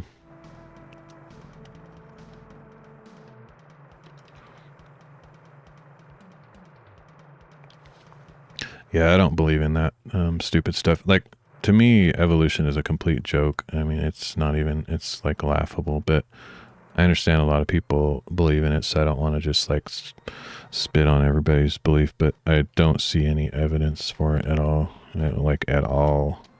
But it's just me. I definitely don't believe in that whole asteroid. The asteroid thing is an excuse. Like they literally don't have an explanation where life came from. We learned like in basic earth science, like in grade school, that life doesn't come from non-life. Like for example, the pasteurization, like the Pasteur guy, like he proved that flies don't come from meat. Like it's because the flies leave their eggs in the meat and they grow out of the, you know, the, what do you call them? Maggots. And so it seems like life is coming from non-life, but that it doesn't ever happen in nature. Like you don't actually have molecules that just suddenly become living creatures. Like it doesn't happen. And so the whole idea of the asteroid excuse is essentially, okay, it took 60 billion years because we don't have any other explanation of how it could have possibly happened because it makes no sense. And where did that come from at one point? Well, I don't know, I guess an asteroid. But basically life came from some other planet. But where did the life from that planet come from? Like it's a never-ending spiral of nonsensical arguments, in my opinion. But anyway. But yeah, I think it's quite possible that there will be such things of such amazing spectacles that everyone's going to be deceived, and I think I don't want it to happen in my lifetime, but it wouldn't surprise me if it's coming soon based on all the things that are going on. So anyway, round Earth, evolution are all connected. I don't necessarily see that personally, but I think the round Earth makes perfect sense just in every possible way, but and the flat Earth just doesn't make any sense to me. But you know, it's not that important to me. So but to me there's no connection between round Earth and like a conclusion that you have to believe in evolution. Like there's just no connection to me. For me, the round Earth is easily provable. Like it's kind of a given for me, but yeah, it doesn't really matter. It's not like a super important thing to me, but I don't see any evidence otherwise.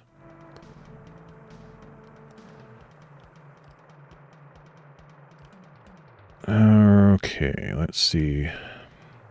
Let's see if I can fix this, like, kind of easily. Because if I got that verse 1 working, maybe I'm actually not that far from fixing the whole thing.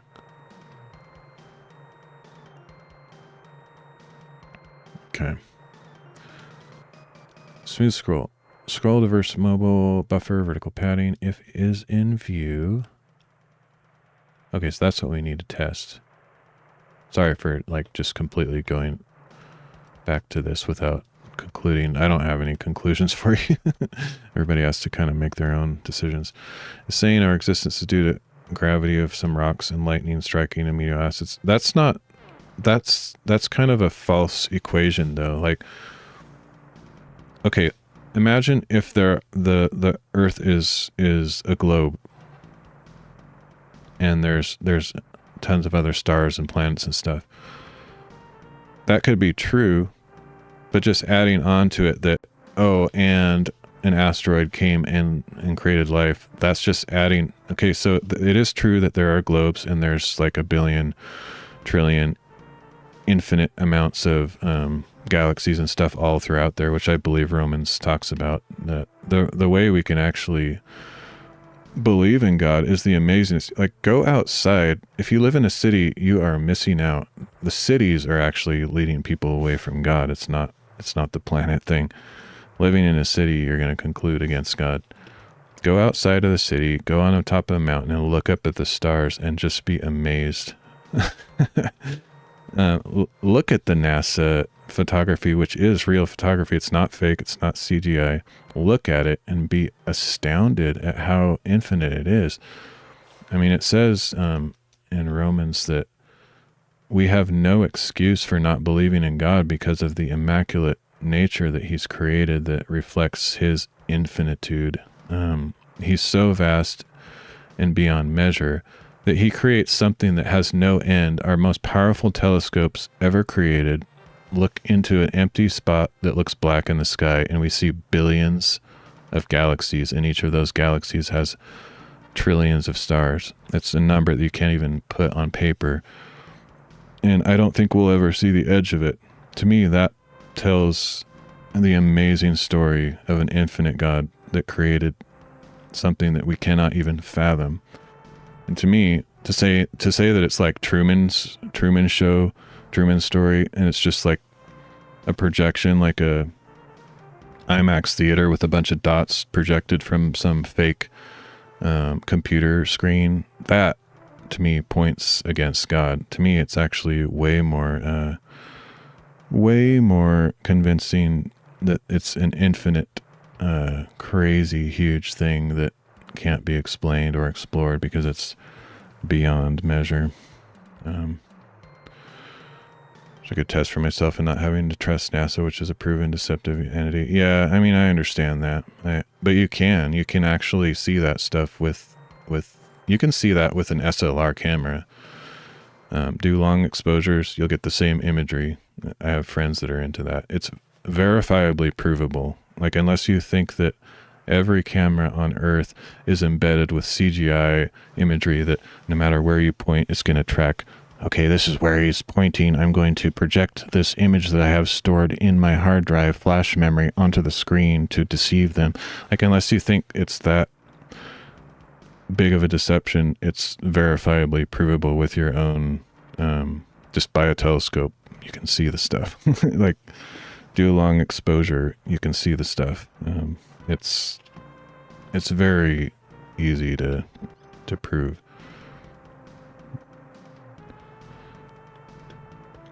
Let's see.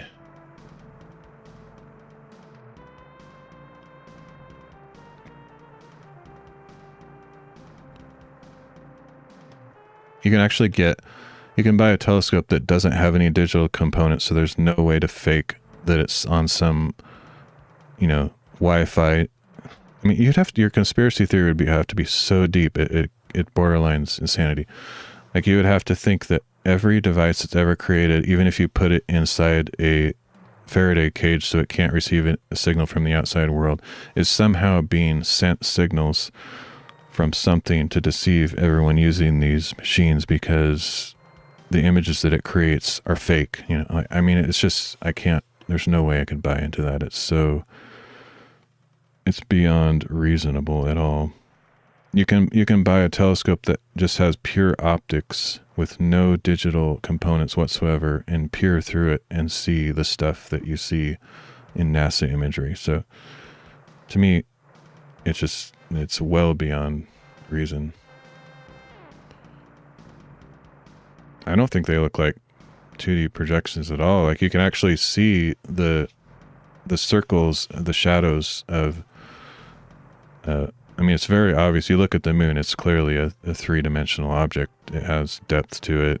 You can see the shadows. You can measure, you can actually measure, like, just if you're looking at a globe, like, the stuff that you see in front is wider, and then the stuff on the side is, like, turned to an angle, like the craters are, like, oblong, and the shadow wraps around and it gets distorted. Like, it's very clearly a spherical object.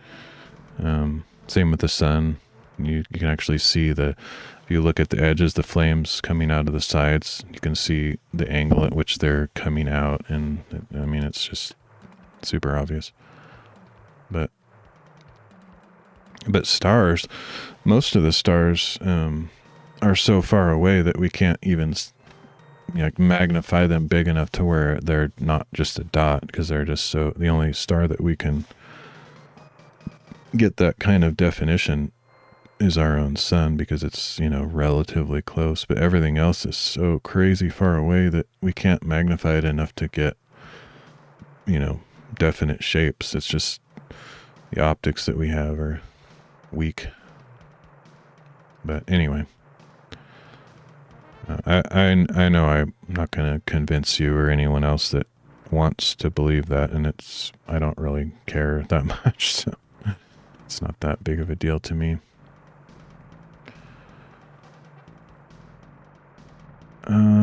Let's see.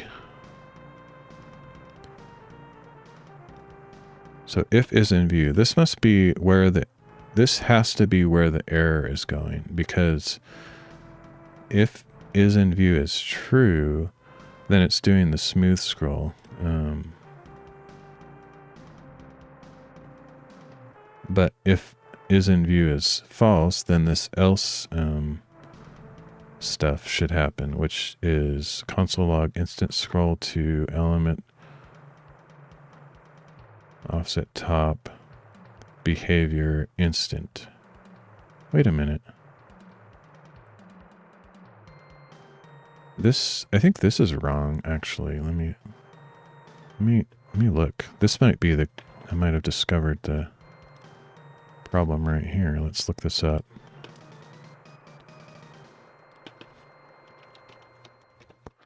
Scroll to... I think that syntax isn't right. Give me an example. Okay, so... I don't like that the syntax can be two different things. Like in this case, it's just x coordinate comma y coordinate inside parentheses. But then we also have this thing where it can be like this object inside.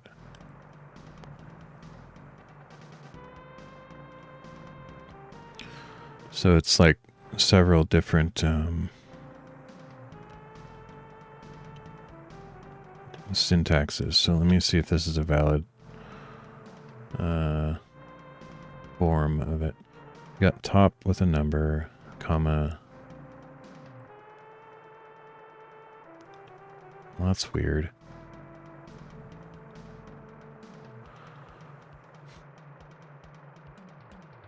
Okay, let me see. In the JavaScript scroll to, if you only want to scroll vertically, but also want to provide scroll behavior options like instant. How do you bypass providing the x-axis?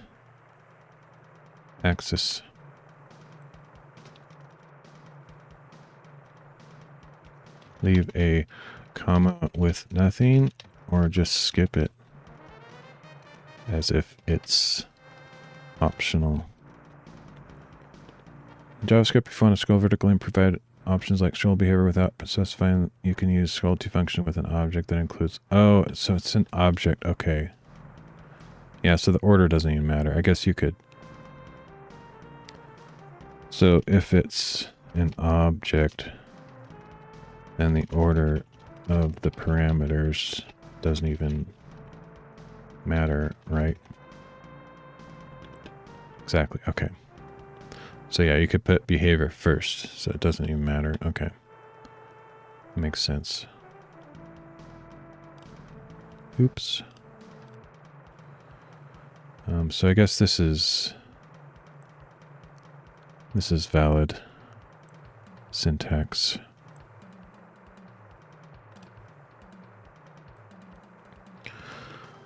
I keep clicking on the wrong thing. So why...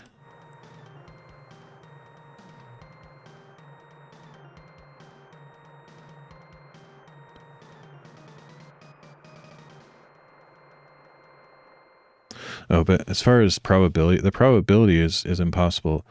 And that's what, to me, makes it points to God. Like, if you believe in evolution, the only reason they actually believe in the billions of years thing isn't just because of carbon dating, which is kind of certifiably false.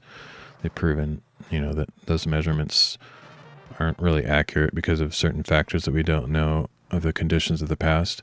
But the only reason they really keep going with this like billions and billions of years thing is because They have no explanation of how life can form out of nothing, because in our thousands of years of human history, we haven't perceived any kind of evolutionary action happening in that amount of time, so they just have to push it out further and further and further for it to have any logic to it. It's like, it's so unlikely that the only way it could possibly happen is if you are dealing with billions or possibly septillions of years. I bet like next generation, if we're still around, the scientists are going to be saying like, oh, never mind, remember that thing we said about 40 billion years? What we really meant to say, because we saw, bigger universe with our more powerful telescope, we really meant it's like 720 septillion years. We just got it wrong, last generation.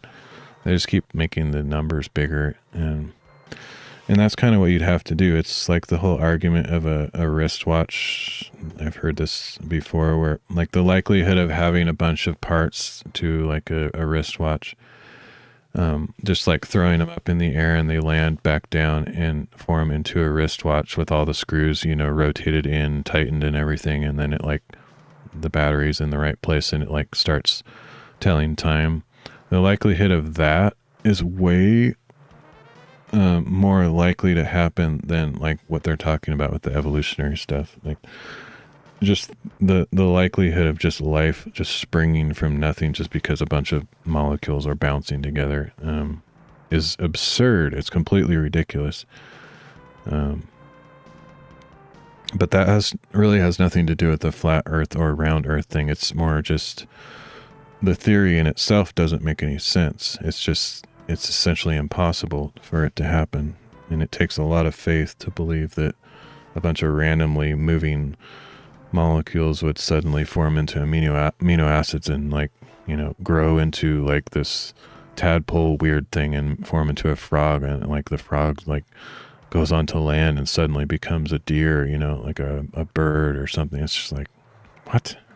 It's just, to me, it's complete absurdity, but and it's all by random chance. Like, what force would drive that to happen? Like, why would it even happen to begin with? Like, that suggests like a designer. Like, the only way something like that crazy impossible scenario could happen is if some powerful being was forcing it to happen, like increase the odds kind of thing. And so even if you believe in evolution, to me the only logical way it could ever happen is if something like God or some powerful being was like tampering with the results and making it happen, which is the kind of stuff that we do. Like we do genetic engineering and stuff, which proves that we are beings that are able to create things and make things, which points to the fact that God also did the same to me. Like, just because like by some crazy amount of science we're able to do amazing things doesn't prove evolution. That just proves that in order to do those amazing things, you have to have a brain, like a designer, a scientist, a being that does that stuff. It doesn't just happen by itself. So anyway, let's see.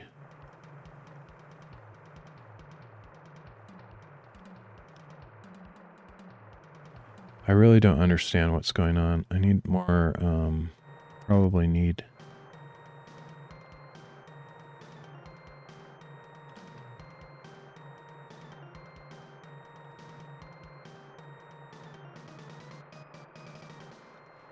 How do I, trying to figure out, oh, I know, let's see.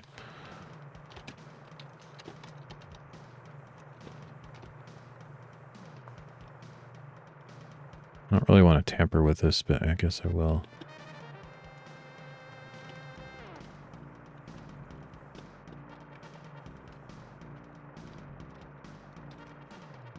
I want a way to say what this is without actually running it a million times.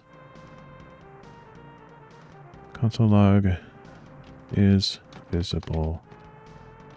Let's just see what this does.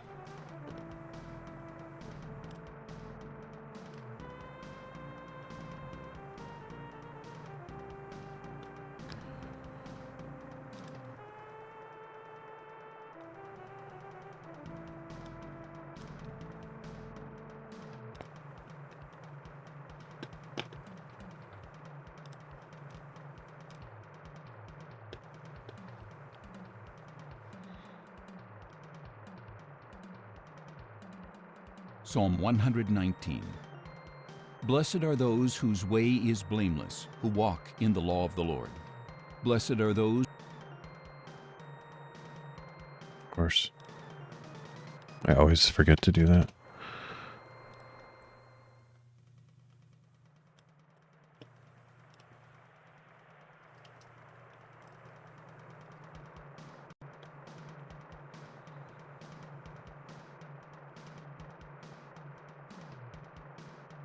Psalm 119.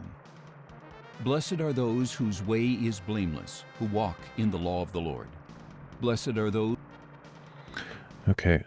Is visible true. Okay, so let's do this then. If I put it down here, it should say is visible false. Those who keep his testimonies and seek him with all their heart. They do no iniquity. See? It's saying is visible is true. So something with this is in view thing is not working. Okay, let's look at the values. So, container, I don't want to look at this junk. Bottom is 773.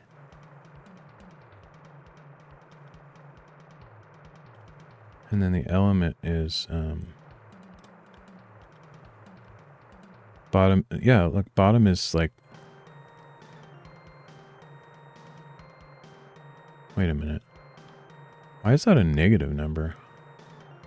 Negative 35. What? How does that make sense?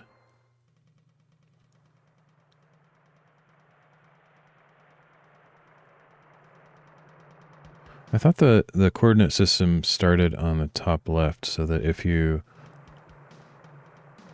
keep going down this direction, it would be just a really big number. I'm confused why it's a negative number. To me, that makes no sense whatsoever. But that's the problem. Like, if I can fix that, then I will fix this problem. I could just, like, make an absolute value, take the negative off, but that seems like cheating, and I'm not sure that would be accurate. But I don't understand why it's negative. Let's see.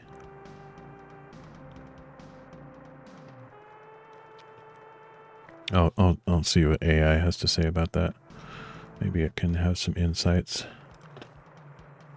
I'm seeing a, call it,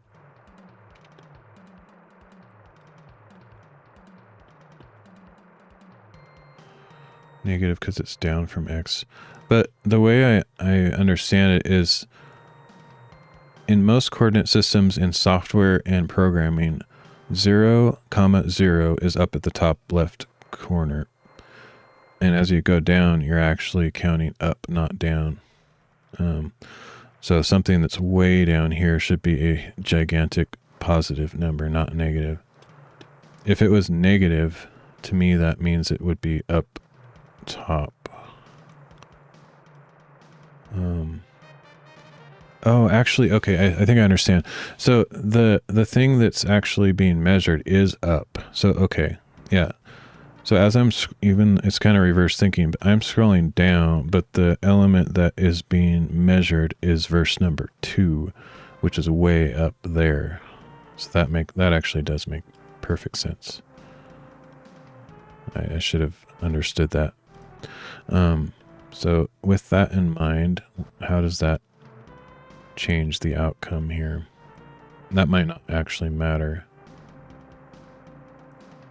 Okay, return if. Hey kids, where do you want to go? Hey Felixero, thanks for the follow. So that's probably the issue here. If element rect top is greater or equal to, oh, this kind of math just blows my mind. I can't understand it.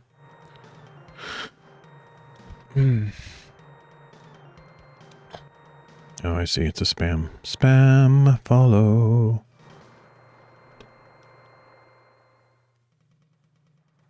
I don't have streaming goals. Okay, so I bet there's something going on here. I'm just gonna ask AI to figure it out because I can't do it right now. The math is irritating to me.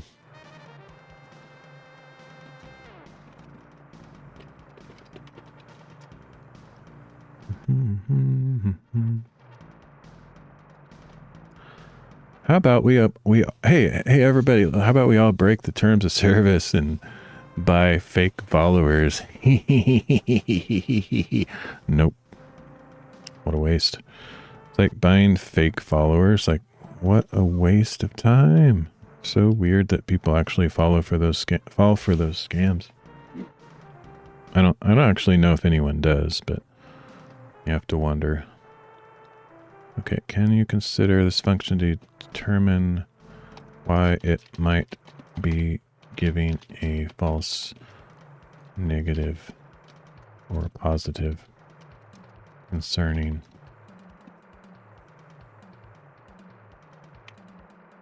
whether an element is close to being in view within the container with additional buffer. I'm seeing it resolve to true when the rect of the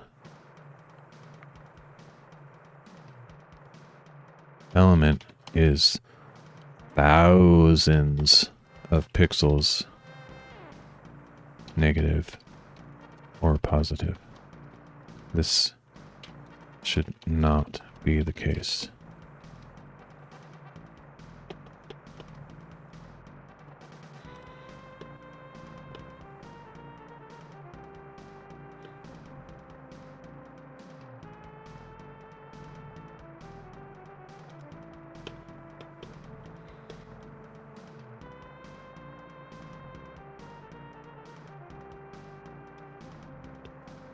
Okay.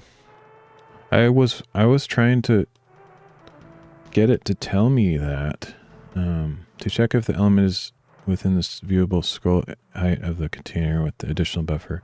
You need to ensure that both conditions are true using the AND operator here. Okay, so I wish it would have told me that. See, I can't comprehend this at all. When I look at this code, my brain just goes blah, kind of like Homer Simpson with his drooling thing. Like I just can't comprehend it right now. But I was trying to ask it, like, okay, I think, like I was telling in the last stream, I was like, I think this should be or not and, right? And it was agreeing with me. It was saying, oh yeah, you're right. I'm sorry. I'll fix that.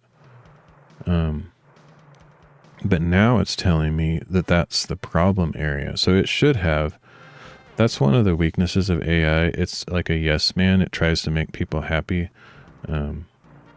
So if you insist strongly enough, you can actually force it to give you wrong information by being very persuasive or suggestive. But I don't ever want it to do that. So what you have to try to do is, instead of saying something suggestive, you kind of just have to ask like a fool. Like you almost have to say something like, okay, I don't understand what you're doing here. Can you explain it to me? Because I was looking, I thought it should be this way, but I'm probably wrong. You almost have to like put a bunch of disclaimers on what you say to AI. Otherwise it'll just like, oh yeah, I'm sorry, I made a mistake, even if it's actually correct. All that to say, I'm going to try this again with this code and see if it fixes it, because it very well could.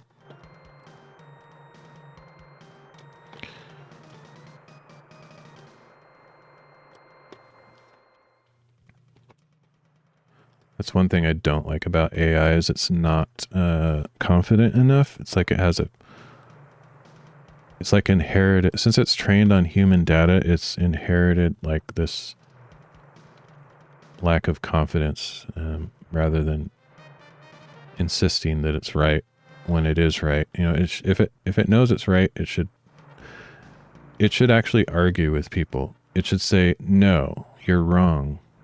I mean, not be rude about it, but it should say, no, I think you don't quite understand that. Here, let me explain, or something. You know, it should say that, but it rarely does. It almost always like agrees with whatever you tell it, which is kind of annoying.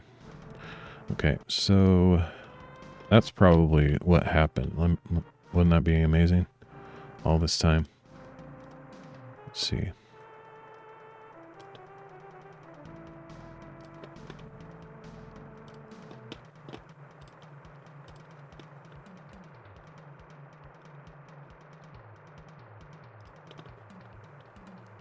Psalm 119.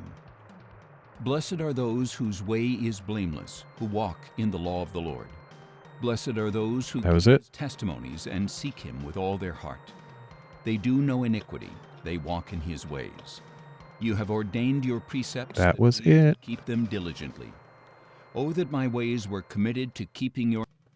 So I take full credit for messing that up.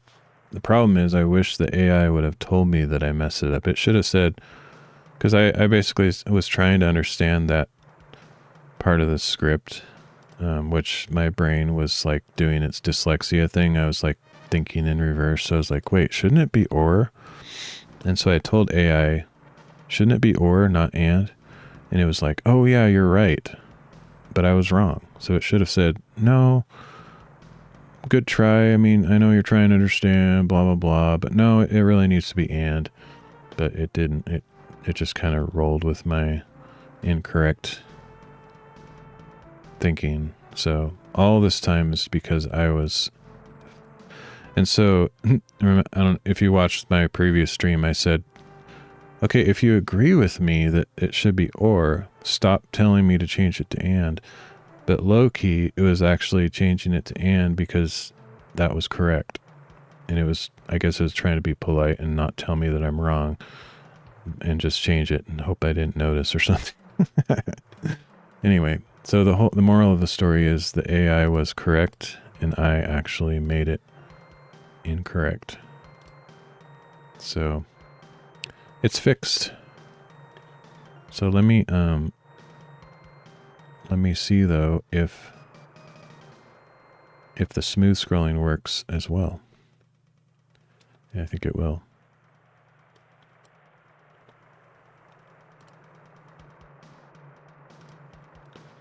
I think everything's going to work now. So if I don't scroll way down, it should just smoothly scroll between verses.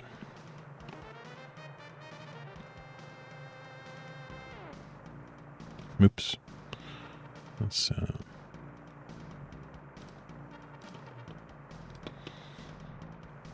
I'm tired, so if this works, I'll probably end the stream.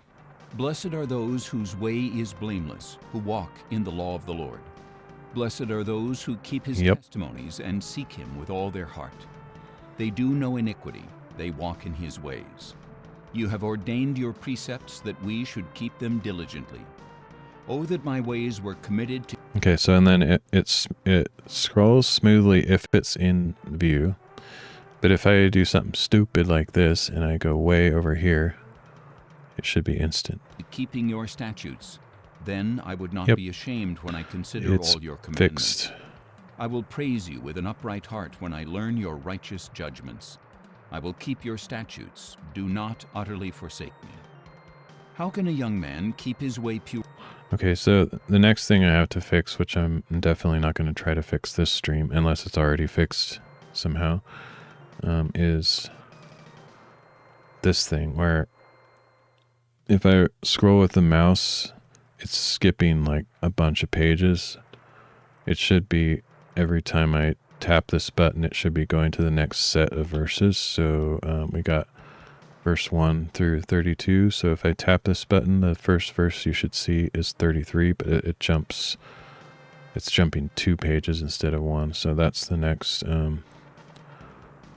next thing I need to fix. And it used to be working. Something changed when I was messing around with stuff. I basically broke it, probably. And so I need to refix that. And I fixed that 2 or 3 times already. It's really sensitive because I'm using CSS columns, so it's kind of complicated. It's not, the columns don't have a hard limit. They basically auto resize, so it's almost like a flex box. So if I get rid of this, for example, now there's 4 columns that fit. But if I shrink the browser, now there's 3. And if I shrink it down more, there's 2. And then all the way down, it becomes 1. So it's a dynamic stretching. It's not a set size. And so to do the calculations on how much to scroll this window thing, it's a little bit complicated. But I had it working at one point.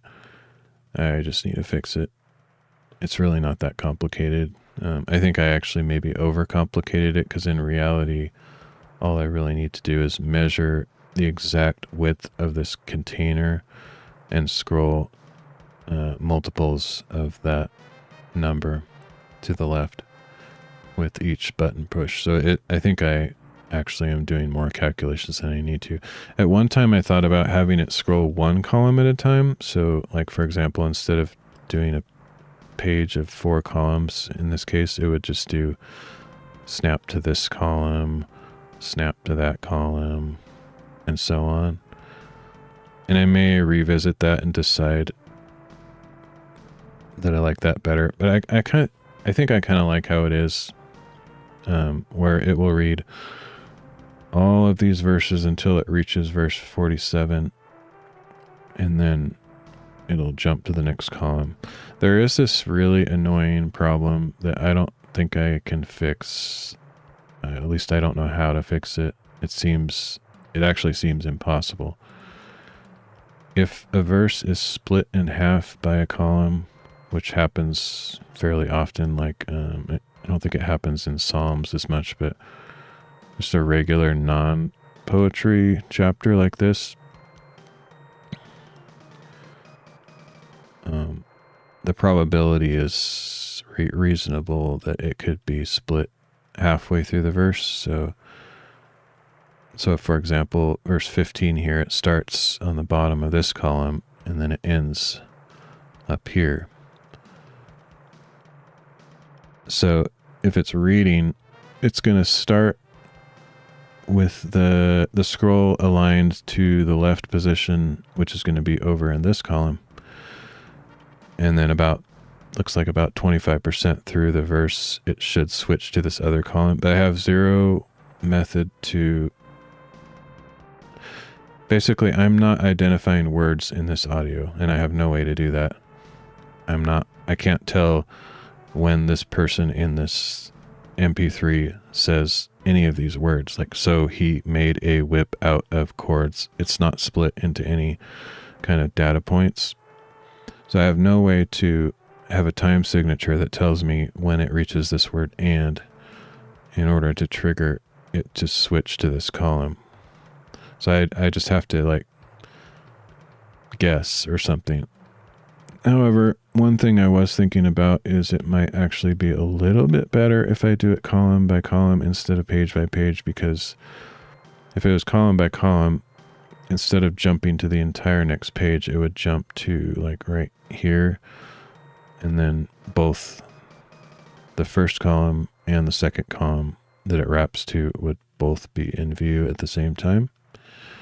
And so that would possibly solve that issue. So I might actually try to write code that scrolls 1 column at a time instead of 1 page at a time. And that might sort of by chance or luck, or usually when I fix things, it's like coincidental. I don't really think it through. I'm not smart enough, but I try some kind of theory that I think sounds good, and it ends up working. I'm like, yay, but I don't really feel smart because I'm just kind of guessing essentially. But my guess is that probably would solve the issue. If I did it 1 column at a time, there'd probably never be a time when it wraps that you can't see it while it's reading, which currently that happens all the time. If it starts reading here and it happens to be on the edge of the scroll, you won't be able to see it, the text. Like if the window is this big, like that, and it started reading verse 15, it wouldn't scroll to the next column until it reaches verse 16. But if I have it scrolling column by column, then it would be right here, like that. And so even if it starts reading and it wraps, you'd still be able to see visually both halves of the verse at the same time. So I think that might actually fix that issue, but I'll have to test it out and write that code next time. And I'm not necessarily going to stream every time I write code, so there's no guarantee I'll do this on stream. I might just fix it in my own time while I'm not streaming, but that is the next thing that I'll work on, is fixing the horizontal scrolling. But it looks to me like we entirely fixed the vertical, which I'm quite happy about. I'm actually more interested in fixing the vertical scrolling because I've been using that on my phone. Like I'm more likely to read on my phone than on my computer, because I'm not going to like turn my computer on and sit in front of the screen just to read the Bible, but I might pick up my phone while I'm laying in bed or something. So I'm actually way more excited about fixing the vertical that we did today than this horizontal thing that most people won't use, but I'm still going to fix it. Yeah. Anyway. I'm really tired, so I think I will try to sleep again and hopefully actually succeed this time. Otherwise, I'm going to be completely destroyed because I haven't slept for considerably over 24 hours now, so definitely need to sleep. But anyway, I'm going to head out. Thanks everybody that joined or lurked or whatever. Yeah. Thanks, Maid, for, I don't know if you're still here, but thanks for the conversation. I'm sorry if I was too preachy or something. I enjoy talking about Jesus. He's the most important thing in my life. So if somebody's actually asking me about that stuff, you bet I'll go all over the place. But otherwise, I generally don't do that. But I'm not afraid of preaching. I'm not ashamed of the gospel, for it is the power of God, salvation in Jesus Christ. So I'm not going to hide the good news of Jesus Christ. In fact, I hope I become more of a fool. I hope I turn more people off. I hope less people watch my channel, in the sense that I'm going to do it more. And I know a lot of people are going to unfollow, and I don't give a crap. I hope they don't, of course. You know, like if someone hears about Jesus and it makes a difference in their life, or it plants a seed of, you know, them wanting to ask more questions, and they have an interaction with somebody else later in life and they end up learning about the truth and following Christ, fantastic. But I don't really expect my wimpy, terrible explanations to convince anybody. But all I have to do is just share what I know about Christ and his power in my life. And nobody should think that I'm like this amazing, strong, great Christian. I'm actually the worst. I think I might actually be the weakest, most pathetic Christian that you could possibly meet. And I don't know if that's good or bad, but that's how I see myself. So, I'm not holier than thou. I'm not better than anybody or anything like that.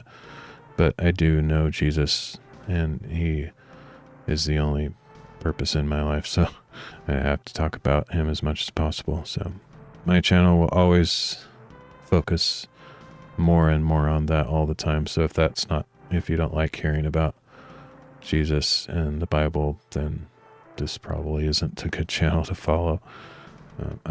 One thing I have been thinking about ever since I got this kind of to a working stage is I might actually do readings of the entire Bible, one book at a time, just so that I have a full audio Bible using this app on my channel that I can, let people use for anything.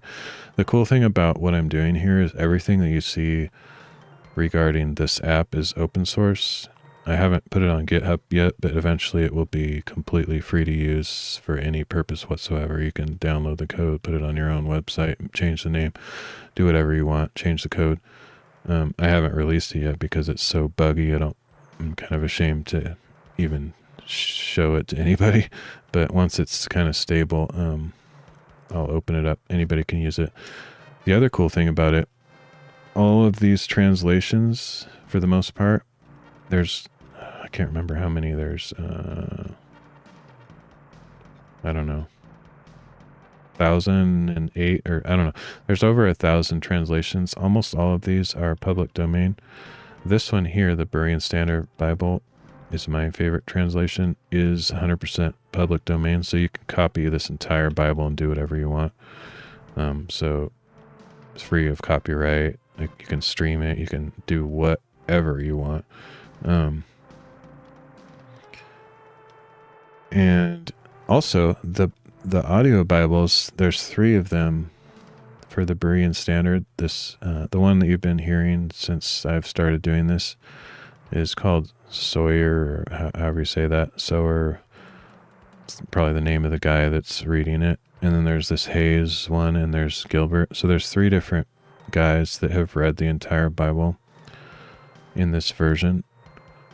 And all 3 of these audio Bibles are in the public domain. So I can play the entire Bible on my stream without any copyright concerns. They were dedicated into the public domain, so I love that. Makes me happy. So that's why I was thinking so basically what I would do is I would set up OBS to like capture it, something like this. I would hide all this stuff, the interface. And I already have like some custom CSS to do this, but essentially I would show the Bible like this, really big on the screen so you can read it. Get rid of all this interface stuff, and including this player, and just play it like this, the whole thing. Chapter 1. In the beginning was the Word, and the Word was with God, and the Word was God.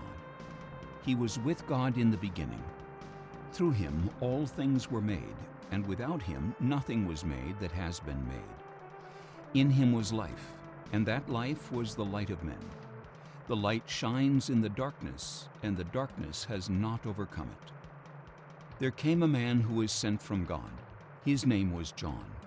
He came as a witness to testify about the light, so that... Anyway, so so I'm thinking of doing that on my stream. It would be boring for people to sit through it, but I was sort of thinking, instead of like running this as a recording on OBS and saving it as MP3 and uploading it to YouTube, I was sort of thinking of producing it in a live stream format, just recording it live.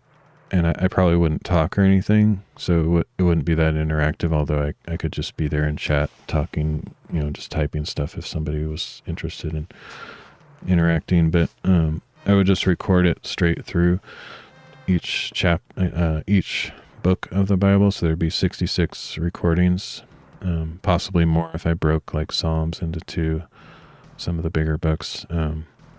But generally just do that many live streams playing through the entire book and just save those on there. And then I could send those links to churches and other streamers or whatever and just say, hey, if you want recordings, they're free to use on your stream. You can just play them as much as you want. You can, since I have a black background, you can key it out and put it over the top of your graphics or do whatever you want. And also, if you want it even more customized, you could it's open source, so just take the entire project, put it on your own website, and style it however you want with CSS, do whatever you want, change the code, make it better, I don't care. So yeah, that's kind of what I have in mind in the end. I'm not intending to gain anything out of this other than satisfaction of doing something useful for the kingdom. I don't want any credit. I don't want any praise, or I want to share the Bible with as many people as possible. So, yep, that's kind of what I have in mind, and I'll probably do that once I get this in a stable working state. I'll start playing those on my stream, on my channel. So anyway, that's what I have in mind to do eventually. So yeah, I'm going to head out because I'm tired, and I will see you all next time. Thanks for joining me.